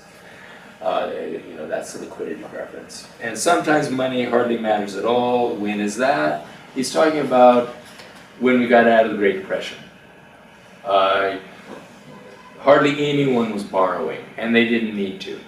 Government spending was enough to provide the internal funds that firms needed. Plus they had bonds that they could sell to the Fed, and try to sell the banks, which could sell to the Fed, and try to raise funds that way. So at that time, finance hardly mattered, is what he's saying. Minsky's view of banking: banks create money by lending their own IOUs. Extending loans creates deposits. Banks are not primarily intermediaries. They don't move savings around. That is, taking savings and lend them to someone else. Private liquidity is highly endogenous. So when the future looks good, everything's liquid. When the future looks bad, the only liquid things are government IOUs. That's where we were in 2008.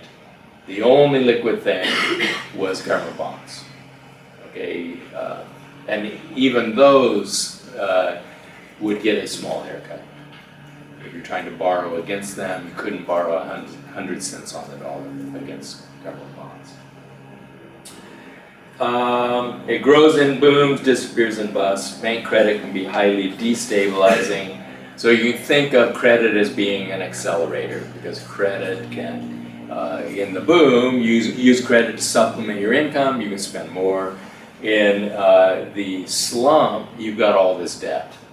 You've got to try to make payments and sell assets to cover your debt, so you can't spend in the slump. That's the core of the theory. Minsky wrote this paper. It's a mimeograph that we found in his archives, never published, but lays out what he thinks prudent banking is. This is 1959. And keep this in mind for tomorrow, because this describes a prudent bank, okay? And tomorrow I'll talk about what the big banks actually do, okay? Completely different. Prudent banks do good underwriting. Underwriting means you assess creditworthiness when you make a loan. Prudent bankers' customer relation is one of mutual trust and confidence. So the bank trusts the customer and the customer trusts the bank. That's successful banking, okay? Goldman Sachs, they bet against their customers, okay? That is not trust. They bet you will fail. They make you a loan and then they place a bet you will fail. That's modern banking. Prudent banker expects to make some mistakes and they build in a margin of safety. Some loans will go bad. Just as a rough rule of thumb, banks can survive maybe 2% bad loans. So they have to be right almost always, okay? If 2% of your loans go bad, you probably will be in trouble, or more than 2%. So you need to be right almost all the time, and you have to build in a margin of safety to make sure that you're right. You use cash flow analysis. This is a big thing for Minsky always, throughout his life, as he gave advice to the Fed. He also gave advice to the California State Banking Commission, which regulated California banks. He wanted the regulation to be based on cash flow, rather than comparing assets and liabilities. So rather than saying, well, let's look at the quality of your assets, what mattered to, which means you might have to sell them, right? The marketability of the assets. Minsky wanted to look at where will your cash flows come from to service your own debts. So if you think of a really simple bank, they have loans and they have deposits. They're earning interest on the loans, and they use those earnings to pay the interest on deposits. So he wants to know, where is the cash flow going to come from so you can pay the depositors. That is a healthy bank, you know, if your earnings are enough, and cover your costs. For him, that's much more important than looking at the quality of the assets, the ratio of assets to liabilities. So right now the big thing is, what is your capital ratio, which is just assets minus liabilities, okay? For Minsky, that is a much worse measure of the ability of the bank to continue in business than the cash flows. So if their cash flows are very good, they can continue to service their debt, they can stay in business. The prudent banker does not purchase assets with the expectation of selling at a profit.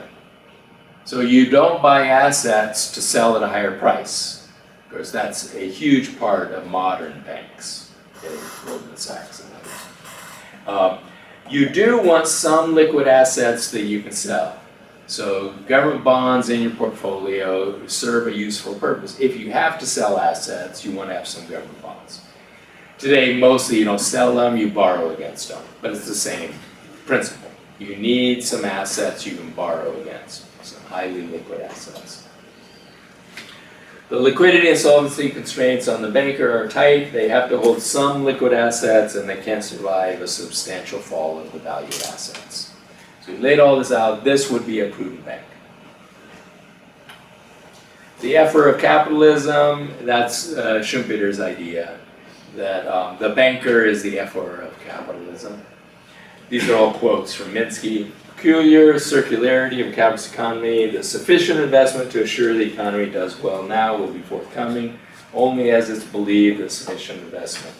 To assure the economy does well in the future, okay, that was this time dimension, this is the Kleski equation, has a banking and financial system corollary. So banks also have this complex time relationship. Not only must the banking and financial system maintain favorable asset prices and conditions for investment financing now, okay, so you need to have finance for investment now, but the banking and financial system also must be expected to maintain favorable asset prices and conditions for investment financing in the future. Otherwise, you won't have investment in the future, which means you won't have profits in the future, which means you can't service the debt you're undertaking now. Because such normal functioning of the banking and financial system is a necessary condition for satisfactory operation, disruption of the system leads to malfunctioning of the economy. So if you have problems in the financial system, you're going to have problems in your productive system because they need finance. All right? So anyway, this is carrying on that complex Kleski relation to the banking sector. Krugman, in the Crisis, wrote a paper, he gave a talk called The Night They Reread Minsky. And he talks about how, because of the crisis, people were talking about Minsky, he decided to start reading it, and he sort of concludes there's a lot of interesting stuff there hidden behind this, he said, turgid writing. Okay. And there's some truth in that. I mean, you've read some Minsky. Minsky can be difficult going, okay? And then he also looked at some of the explanations of the way that banks work that was written by followers of Minsky. And he says, as I read various stuff on banking, I often see the view that banks can create credit out of thin air. Any individual bank does, in fact, have to lend out the money it receives in deposits. So he has a deposit multiplier idea. Bank loan officers can't just issue checks out of thin air. And so this is one of the things he said. He doesn't get it. Minsky claims this thin air, and there are all these followers of Minsky that think that banks just create money when they lend. He says banks can't create money. All they can do is lend the money that's been deposited with.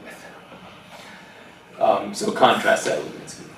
Bank money, anyone can create money. Bank money is more acceptable because we all owe the banks.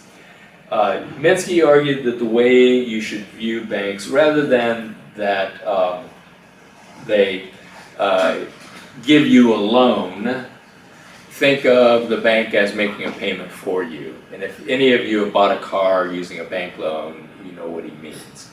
The bank doesn't give you cash, and they don't even give you a deposit in your account. What they do is they issue a check in the name of the car dealer, right? And that car dealer deposits it. They are the ones that get the deposit. So what is your bank doing for you? They buy the car for you. Now you have to make payments to your bank. Okay, so that's the way you should conceive of it as banks making loans. They make payments for their customers, and then those customers owe them. Commercial banking and the payments system. You've probably heard of the real bills doctrine, and the complaint is that banks were never strictly operating according to the real bills doctrine. However, if you go back to the commercial, what Minsky called commercial capitalism, and we'll talk about what he means by that. And the operation of commercial banks at that time, they did pretty much follow the real bills doctrine. They made commercial loans to finance economic activity. They're typically 30-day loans. They don't lend for investment. They lend for commercial activity. Productive activity too. Deposits, they then provide deposits and run the payment system. So those are the two main functions of a commercial bank. They are financing the productive activity, and in the process of providing the finance, they're also creating the demand deposits that are the basis of the payment system. We mostly use bank deposits for payments. We don't use cash in all modern economies. The banks are then backstopped by lender of last resort and deposit insurance. Why do we do that? The lender of last resort, it was to stop runs from spreading from one bank to other banks. Deposit insurance was to protect depositors in case their banks failed, in case they made mistakes or engaged in fraudulent activities. And these two things together backstop the banks and make them safe, which is what makes their bank money deposits widely acceptable. Okay, so it's because of these government backstops. Since central banks target the overnight rate, they must accommodate the demand for reserves at that rate. So that means that they don't have discretion over the quantity of reserves supplied, and they use a discount window in open market operations to meet demand. Deposits and reserves accommodate economic activity that requires the loans to begin. So this is the way the commercial banking system should operate.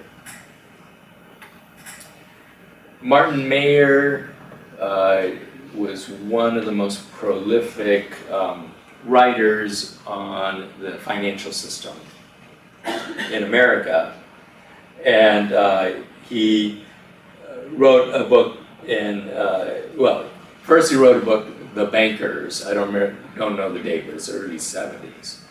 And in that book, the bankers are sort of the heroes. You know, they're Schumpeter's efforts. Gradually over time, Martin Mayer changed his views as banking changed. As early as 1975, he warned, a specter is haunting American business and government, the specter of banking.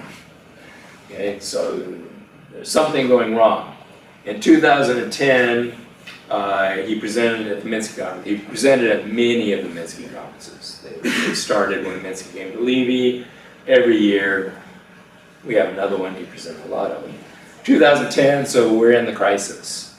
He gave a talk, and that became a short paper that you can see at the Levy Institute. And he remarked on how much banking has changed from Minsky's Prudent banker that I showed before the break and commercial banking model that I just described. So in past years, loans were funded from the deposit base of the bank. That sounds like intermediary, but Martin Mayer understands that banks issue deposits to finance their positions in assets. So they have to issue a liability to finance holding an asset. Okay, so this is not really the loanable funds intermediary view of banks. Bank deposits are the transaction balances of the economy. The banks had the use of this money because they provided the plumbing of the payment system. So this is why governments treat banks as being very special, because they're operating the payment system for us. Their size was determined by the needs of enterprise. Why is that? Because they're making loans to finance production and commerce in general. So if they're doing that, in a way, you're always going to get the right amount of bank money because they're financing the production, and at the same time, they're creating the transactions, deposits that have to circulate that production. So you're going to have the right amount of money in the economy. Okay? The deposits circulate the production that is created and financed by the loans. The late Hyman Minsky liked to say that there was a morality to the lending officer's work because his prosperity depended on the success of his clients. The banker is successful only if the borrowers are successful. If the borrowers aren't successful, the bank won't be successful. Once the banks could grow by tapping the money markets they controlled, so in other words, as banks shift from issuing deposits as their liability to finance positions in their assets, to issuing non-deposit liabilities to finance their purchases of assets, we're delinking the liability side of the banks from the payment system. They're issuing liabilities that are not part of the payment system. The government was not well equipped, or to be honest, well motivated to stop them. What slowed the march of finance was the fact that the profits come at the end of the loan, which had to be financed as long as it lived. Enter securitization. Instead of keeping their loans in their vaults, banks could contribute them to packages for sale to investors. Now the money came back to the bank long before the borrower repaid his loan. So now what they do is they originate loans, they package them together, they sell them, they earn their profits right then. It makes no difference whether the borrowers ever make any payments at all. Okay. It used to be that they had to wait for the payments to come in. And in the extreme, what was typical in the US was 30-year mortgages. So you're talking about 30 years. 30 years, finally, you know, the full amount of the loan plus all the interest has been repaid 30 years down the line. All of these innovations were wildly successful for the bankers. Their triumph, Michael Lewis suggests in his new book, The Big Short, and if you haven't seen the movie, it's great, was that the whole world became willing to lend money to instruments, not to business or households, not to land or labor or enterprise, but to artificial constructs created behind closed doors. So, in other words, you're buying securities and then that are in a package, mortgages that are in a package of securities, and then you're securitizing the securities, re-securitization, and then you're creating all sorts of derivatives, virtual securities that are based on these securities. So you're going to squared and cubed derivatives off of those. And then you're lending money to those instruments rather than directly to the productive system. So he's talking about financialization. The financial sector is no longer linked to the productive part of the economy. The share of the financial sector in the profits of corporate America grew rapidly to more than 40%. The rest of us didn't do so well. So it's great for finance, it's not good for the economy. Returning to Minsky, capitalism is a financial system. Okay, this is very different from the neoclassical approach. Neoclassical approach, Friedman said that the crucial elements of the capital system is contained within the barter model. Okay, essentially, you can learn what you really need to know about capitalism by looking at this simple barter model. What is that telling you? Money doesn't matter. Financial system doesn't matter. You can add those later, but they don't really add anything important. Okay, all the important characteristics are already there in barter. Minsky's saying that's complete nonsense. Capitalism is a financial system. You can't understand anything about it unless you start from finance. The lesson I learned from Douglas, who I mentioned before, are that any formal analytical tool, like the Cobb-Douglas production function, explains but little of what happens in the world, and that to be useful, analytical tools have to be embedded in an understanding of the institutions, traditions, and legalities of the market. A capitalist economy can be described by a set of interrelated balance sheets and income statements. The liabilities of the balance sheet are commitments to make payments either on demand when a contingency occurs or at specified dates. Contingency could be a 30-day period, you have to make a payment. It could be some event has to happen before you have to make the payment. All right, I said that Minsky had written this book. Can it happen again? His answer at the time was no. Later, he was working with Piero Ferri, who was the dean, effectively, at University of Bergamo. They revisited the ceiling and floors paper and wrote a new paper updating to, I guess, the early 90s is when that came out.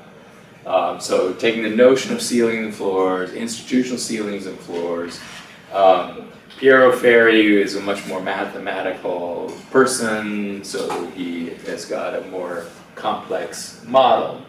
And they produced another paper. In the paper, they posed an anti-laissez-faire theorem.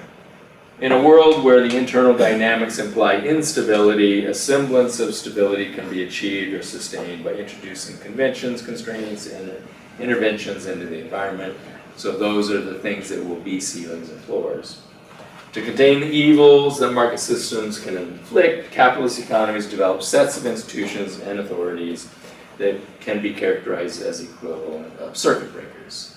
The stock market stop is a circuit breaker. You stop trading, that's a circuit breaker. These institutions, in effect, stop the economic processes that breed the incoherence and restart the economy with new initial conditions. Okay, long quotes, but the point, they're making two main points. The first is that markets are not equilibrium seeking.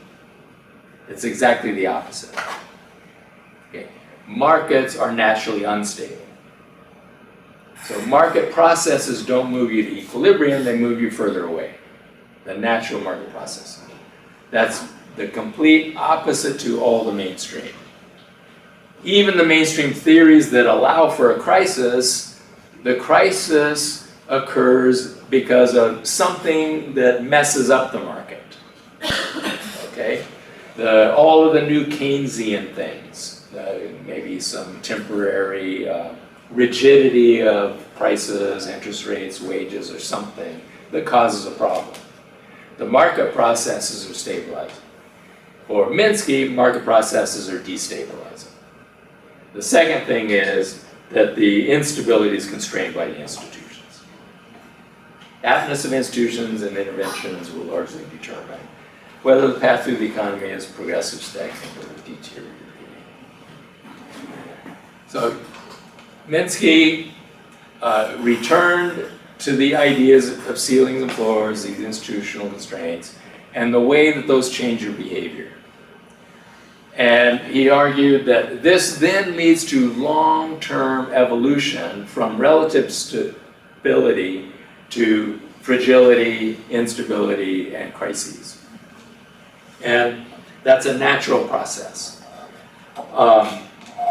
And they take different forms depending on the institutions and the behavior in the economy. So he's developing that, and he's returning to the work of his dissertation advisor, who also has this evolutionary approach to the progress of the economy through time.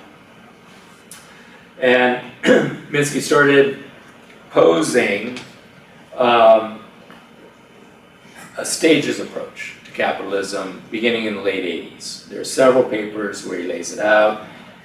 There are slight variations to the stages. This is the one that I like to use with 4 stages. Sometimes he has 5 stages in his discussion. Tomorrow I will talk about the stage of capitalism that we're in. But just very briefly, the stage of commercial capitalism was the mid to late 19th century when commercial banks are dominant. So each stage of capitalism is identified with a different sort of financial system. Commercial capitalism is identified with commercial banking, the kind of commercial banking that I described before, where you make loans to finance production and you issue demand deposits. Commercial banking is relatively safe and simple because you're financing production short term of going businesses. So businesses that are already producing, let's say they produce shoes, and at the end of the month they're going to have the shoes produced and they're going to put them on the market and they're going to sell them and they're going to repay the loan and then renew it for the next production cycle. So we're talking about loans for working capital expenses for businesses that already exist. This is pretty safe and simple. Firms did not rely on banks to finance investment. They relied on their own internal savings over time, or family savings, or through pretty simple stock markets, selling stocks. We get the rise of finance capitalism, say from the 1880s, through 1929. Finance capitalism was the term that Hilferding used to describe the same thing that Minsky is describing. This is the rise of investment banks. So this is when the capital equipment is so expensive that it can't be financed out of savings, families aren't rich enough to do this, and it requires placing huge quantities of stock. So investment banks rise up to do that kind of business. They either will buy the stock directly and then issue liabilities to finance their ownership of the stock, or they promise to sell the stock at a minimum guaranteed price, and they will then place it with individual owners or institutional owners. So that's the role of investment banks. Well, this is inherently much riskier because you're talking about investment. You don't know if the investment's going to pay off. So if you think about the steel mills and the railroads, well, in fact, all the railroads failed in the United States. Every one of them failed. And fortunately, the owners were almost always foreigners who were duped into buying shares of railroad stocks. And the good thing for America was the railroads failed, the debt was no good, we were left with the railroads. They were so perfectly fine. And the losers were British. Great deal for America. So anyway, the point is, it's very risky because you don't know if they will be profitable. You get the rise of Goldman Sachs. That is risky behavior, and the problems were compounded because they all eventually moved into fraud because it was more profitable. As Bill Black says, fraud is always the most profitable business model because it's fraud. It's always the most profitable thing. And so all of them were engaged in fraud. If you want to read what they were doing, read John Kenneth Galbraith's The Great Crash. there's a chapter in the book that is titled Goldman Sachs. And he goes through what Goldman Sachs did. And it's really fun to compare it to what Goldman Sachs did in the 2000s. Everything is identical. Okay, the names of some of the instruments are changed, but they're exactly the same scams. Exactly the same things. Well, they failed in 1929 in the crash. And so then we got the rise of the New Deal and all of the constraints put on the financial system. The half of all the banks failed in the United States, and the remaining banks were closely supervised and regulated. We put in place the welfare state. We put in place the institutional barriers that Minsky's talking about. And we have the rise of a new kind of capitalism that is very safe. Paternalistic or managerial welfare state, or in Europe it's called democratic socialism. So that is what it's all about. And that is very safe. But the problem is, we know that behavior is going to change. Stability is destabilizing. So that early period that Minsky is writing is all in this stage, and he's warning it won't always be this way. It's going to change. It changes to money manager capitalism. And I'll talk more about that next time. So I'm going to skip over why we got there and what is its form. The point now is just to say that sometime in the 70s we started to transition, and we achieved this in the 80s, a new kind of capitalism that's much more unstable. Let me finish with reforms. When Minsky came to the Levy Institute in 1990, he started this project called Reconstituting the Financial System. And the very first one of these was Reconstituting Finance to Promote the Capital Development of the Economy. And he wrote a series of papers on this topic, and some of those were meant for that book that I was talking about. I'm not sure that this list comes from that first conference, but this was a continuing project. And he came up with this list of things you need to produce a framework that allows you to reform the system. You can't reform the system unless you have a framework for what the system is, right? So you have to have a framework for understanding what the system is, then you can reform it. Capitalist economy is a financial system. We already said that. Neoclassical economics is not useful. Okay, so you can't use that framework. Financial structures become much more fragile. Fragility makes it likely that stagnation or even a deep depression is possible. Okay, many people argue we have entered stagnation. Okay, and they argued that back in the early 90s too. And we came close. We didn't get a deep depression, but we got a global financial crisis. A stagnant capitalist economy will not promote capital development of the economy. He defines that very broadly. It's not just private capital. He's including public infrastructure capital and human capital. However, this can be avoided by apt reform of financial structure. So what you're trying to do is to reform the structure to promote capital development. That was his goal. We'll talk about those reforms next time.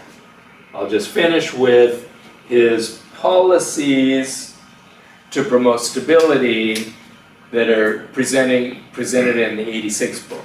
He didn't really abandon these, but he added more things that we need to do to the financial system. Okay, first, a high consumption, high employment economy.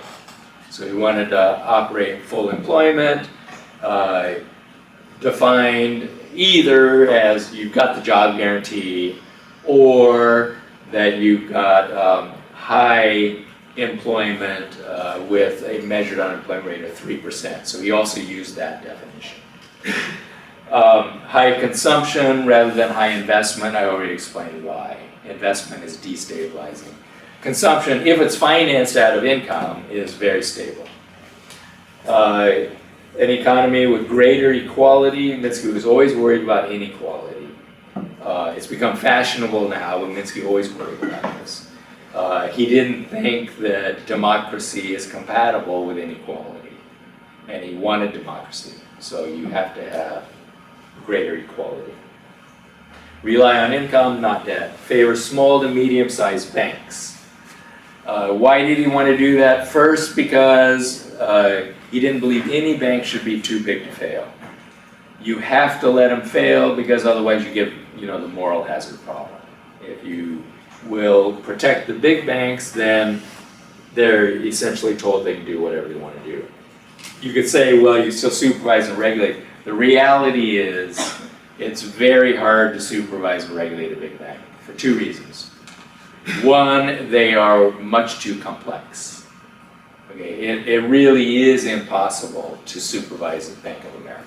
You can't do it. I don't know how many offices they have spread all over the world. They can hide assets, Second, Congress won't let you do it. What happens is Bank of America, they bought an array of Congress people, and they go to them and complain. And the politicians will call the regulators in and say, hey, we want you to stop this. And the regulators feel great pressure to do this. I mean, Bill Black talks about what happened to him. He refused to go along, and he helped put the worst saving and loan crook in jail, and that guy from jail put out a hit contract on Bill Black. It's in his book. He actually got, if you can't stop Bill Black, kill him. Handwritten note by the guy he put in jail. Anyway, that guy was protected by what we call the Keating Five. These were 5 U.S. senators. 2 of them almost certainly would have been presidential material. At least running and probably winning, because they were Democrats at the time, when Democrats could win. They were bought by Keating. Alan Cranston, who was my senator in California, and everyone had a good opinion of the guy. We find out, he'd been bought by Keating to put pressure on the regulators to back off. Keating was just absolutely a crook. So anyway, that's the other problem. That is the first problem with big banks. The second problem I would talk about, the difficulty of regulating. Okay, so anyway, that's one reason why he wanted small and medium. The other is that he didn't want big non-financial corporations either. And if you only have small to medium-sized banks, they lend to small to medium-sized firms. They don't lend to big corporations.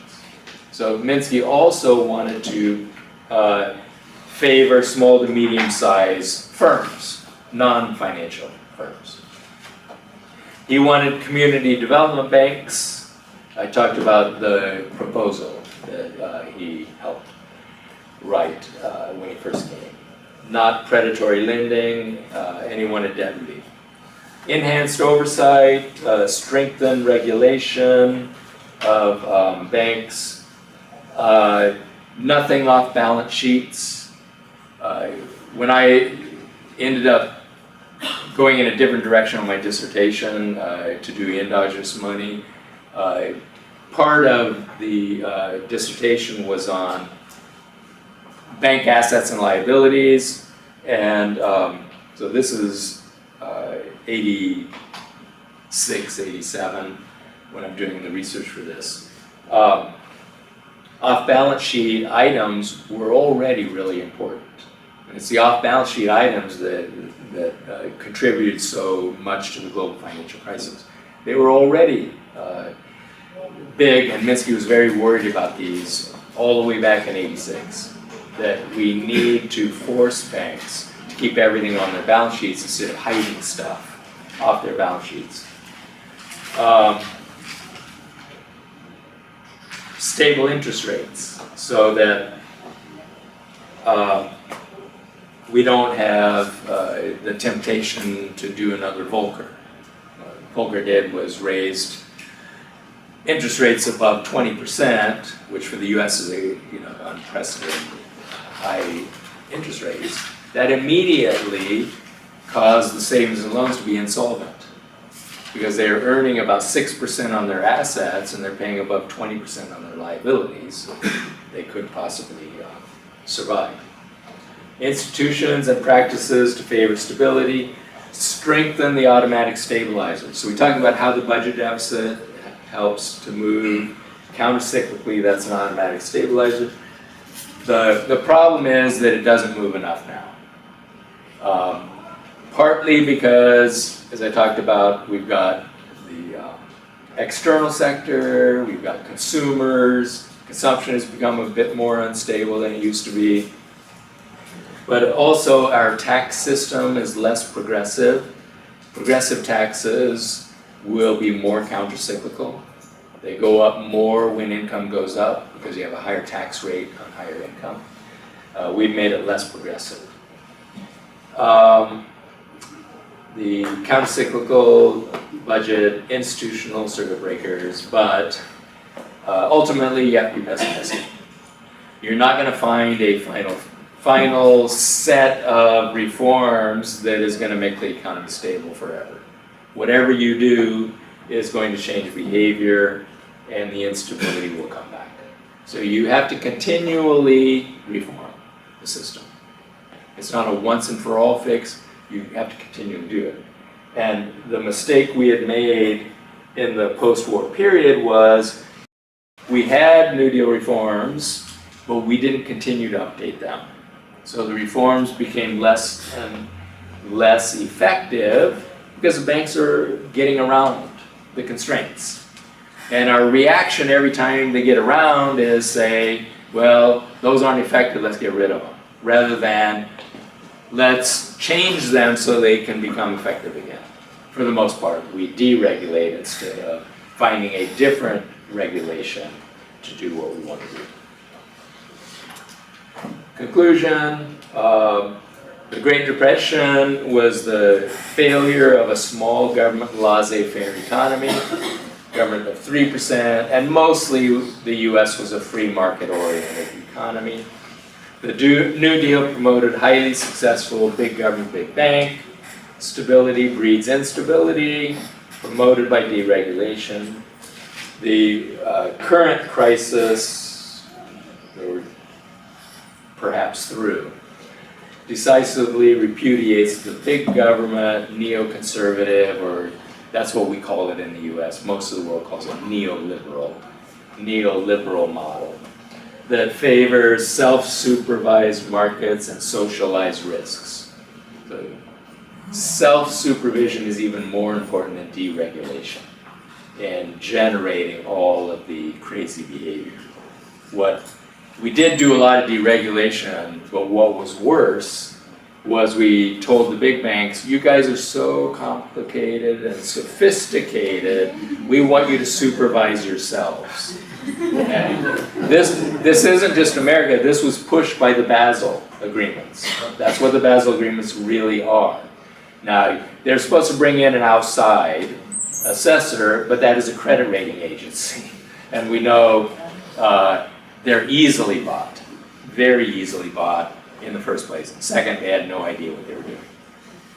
They're good at one thing, which was rating municipal bonds. Credit raters were good at that. They had no idea how to rate complex derivatives or even mortgage-backed securities. They had no idea how to do it. But even if they did, they were corrupted.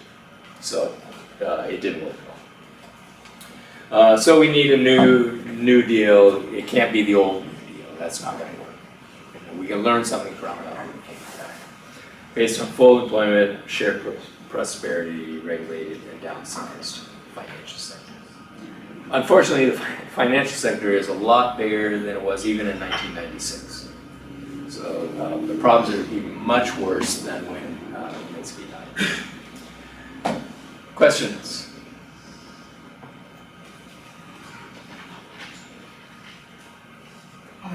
Yep. Very specific. In the first part of the lecture, you mentioned Minsky's analysis on that's the equation. And differentiate between micro markups and macroeconomic markups. Is this developed somewhere, published somewhere by Minsky? Yeah. So the 86 book does this. He actually has the equation. Get the new edition. Don't get the 86 edition because it's full of math mistakes. I don't think it was Minsky that did it. Publishers are really amazing how they can mess up. You know, Minsky's equation is pretty simple. It's not like real business cycle theory or something. They're all messed up.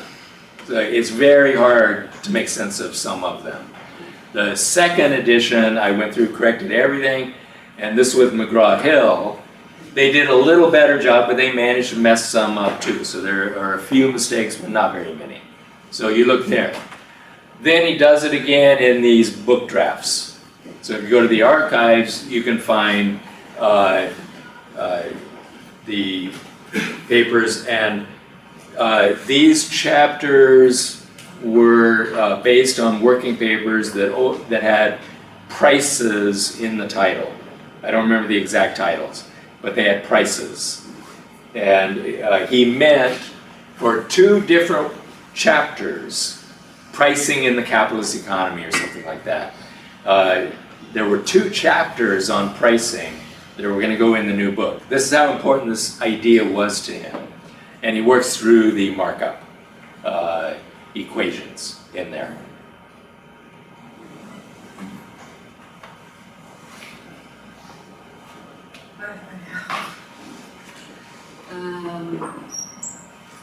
So you mentioned the deregulation of the financial system of the banks, and we have been discussing that also for a long time, and at least for me, I've been thinking more recently that the idea of the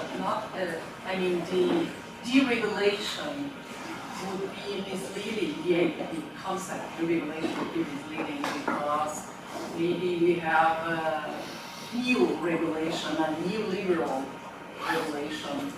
Because it's not that you get a few pages of the new regulation and they are back to natural thing. It's a new thing that is neoliberal. So maybe deregulation can take us to wrong ideas. Yeah.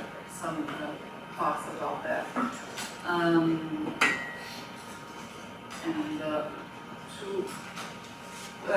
One other thing about the idea of financialization, and this connects to Minsky, money manager capitalism. You have mentioned that you talked about the banks and this new behavior of banks, but we also think that there are no more than banks we have in this new wave, non-banks in the financial sector, and also corporations outside the so-called traditional financial sector that also operate a very important way in the financial sphere, let's say, so they also play an important role in all this. Yeah. Well, on the first one, it's true that they are also putting in place regulations, and in some cases, the regulations are designed to sort of eliminate the competition, especially competition by smaller and medium-sized banks, by making business so much more expensive for them. So for a big bank to say, you have to hire somebody who works in the back office who, supervises what goes on, no problem, they're a huge bank. And you also require the small banks to do the same thing. So you sort of regulate them the same way you regulate the big banks when they're really not dangerous and they're not engaged in the risky practices. So that's right, it's not just deregulation.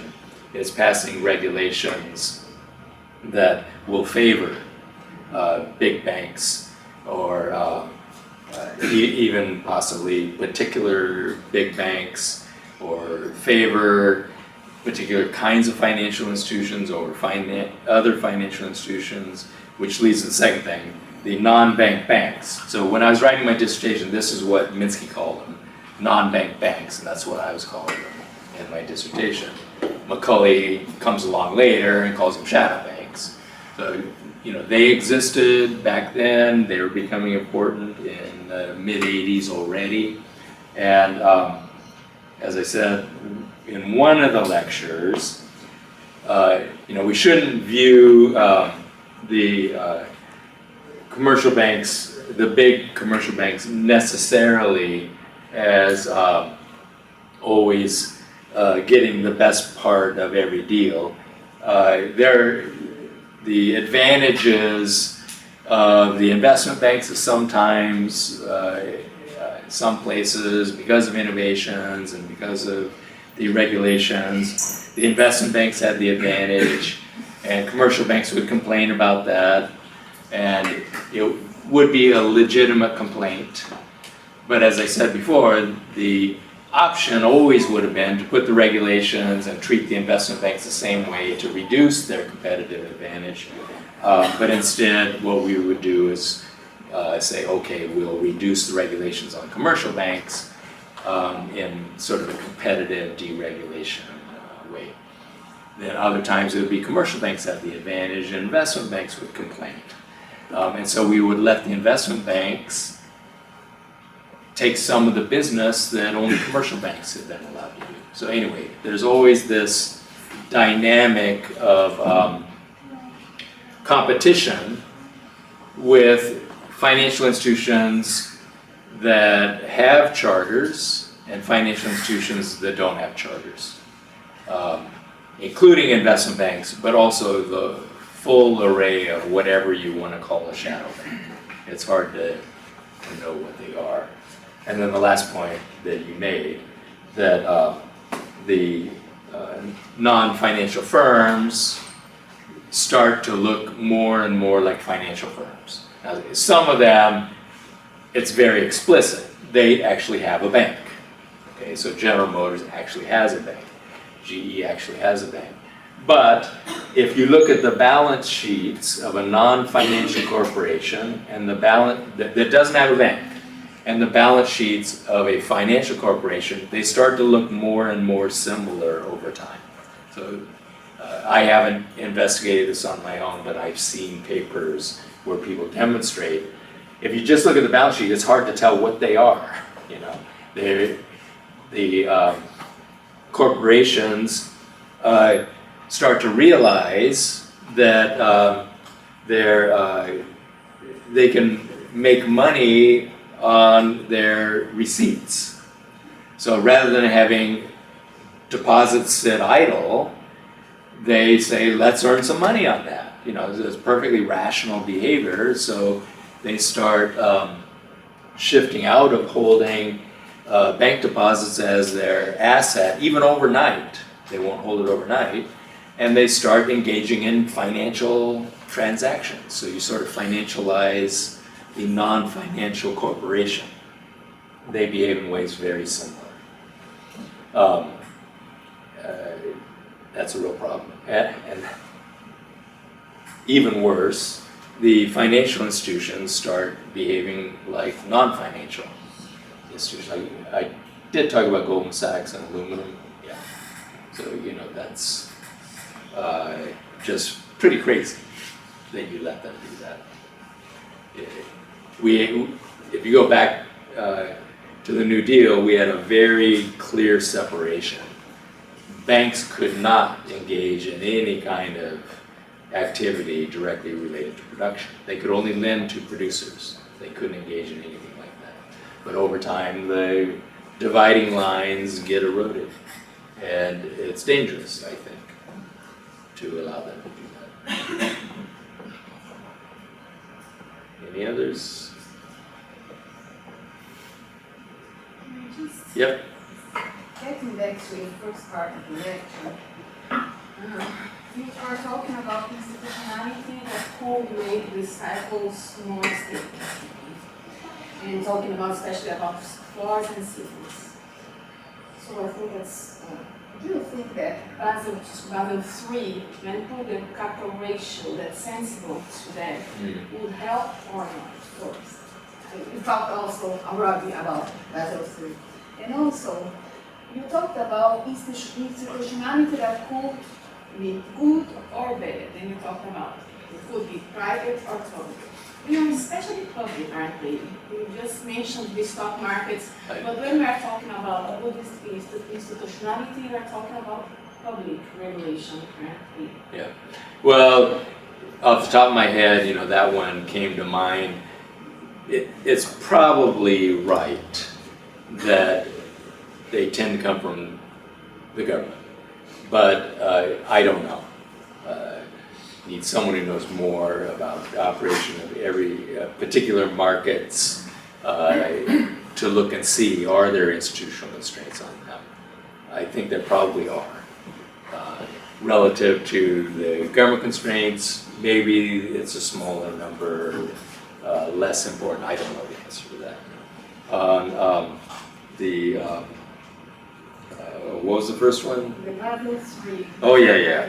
Well, I think the conference that we did here was Basel II, and I didn't really go much into Basel. The U.S. wasn't going to do Basel III, and I never went back to look at Basel again after that. So, but Minsky wrote about capital ratios, and his argument was that raising the capital ratio might make the banks more dangerous.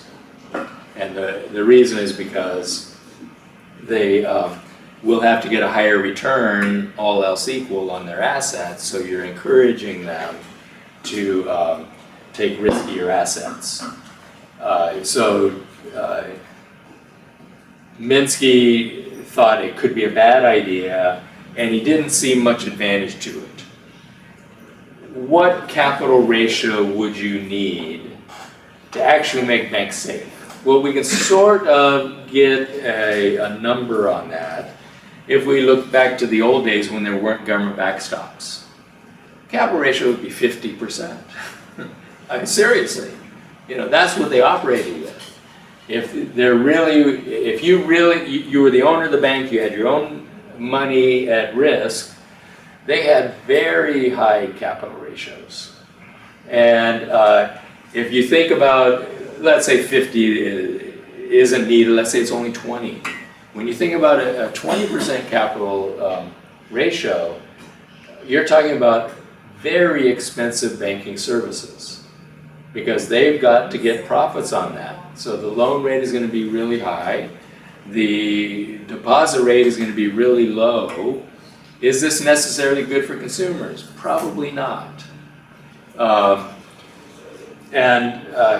Before all the innovations and we let banks do crazy things, the failure rate was very low, 2%. So you don't need really high capital ratios to make banks safe. What you need is regulation and supervision to make sure they do safe things. I think that's probably better. So for those reasons, it's expensive for the economy, the higher the capital ratio, and it could be a perverse incentive because the banks have to get the interest, the profit rate to support that capital ratio, right? You need to get the going rate of profit on more capital. You've got to get a higher return on your assets. Minsky also shows using math, and it's in some of these papers, and I think it's also in my 2010 paper, that the banking system itself will have to grow faster the higher the capital ratio, which also means you're going to be promoting faster growth of debt. The banks have a big incentive to make more loans. The higher the capital ratio, to grow their balance sheets to get the same profit rate on a bigger capital ratio. So you also might be promoting the growth of finance much faster than what you really want for your economy. So for all those reasons, it's probably not a good idea. Can the capital ratio be too low? Probably. But you have to consider all of these factors when you're going to set it. And then you also have to enforce it. I think that's the bigger problem. In the United States, we have the informal policy is called extend and pretend. So when the banks drop below what's required, you don't shut them down. You pretend like they're okay. And then engage in all sorts of creative accounting. So GAAP, okay, everyone knows what GAAP is. So generally accepted. RAP, regulatory authority, accounting. And then CRAP, creative accounting. And the regulators encourage CRAP because they don't want to shut them down. They really don't. For two reasons. One, the political fallout, because banks will always have some politicians standing behind them. Even small banks do, because there's a local bank. So they've got a local politician. But because generally the insurance funds are always so underfunded that you have to go back to Congress to ask for more funds to shut them down, and you know Congress is going to say no. So, because everyone has austerity, right? They don't want to spend the money. So it's very hard to enforce whatever capital ratios you have.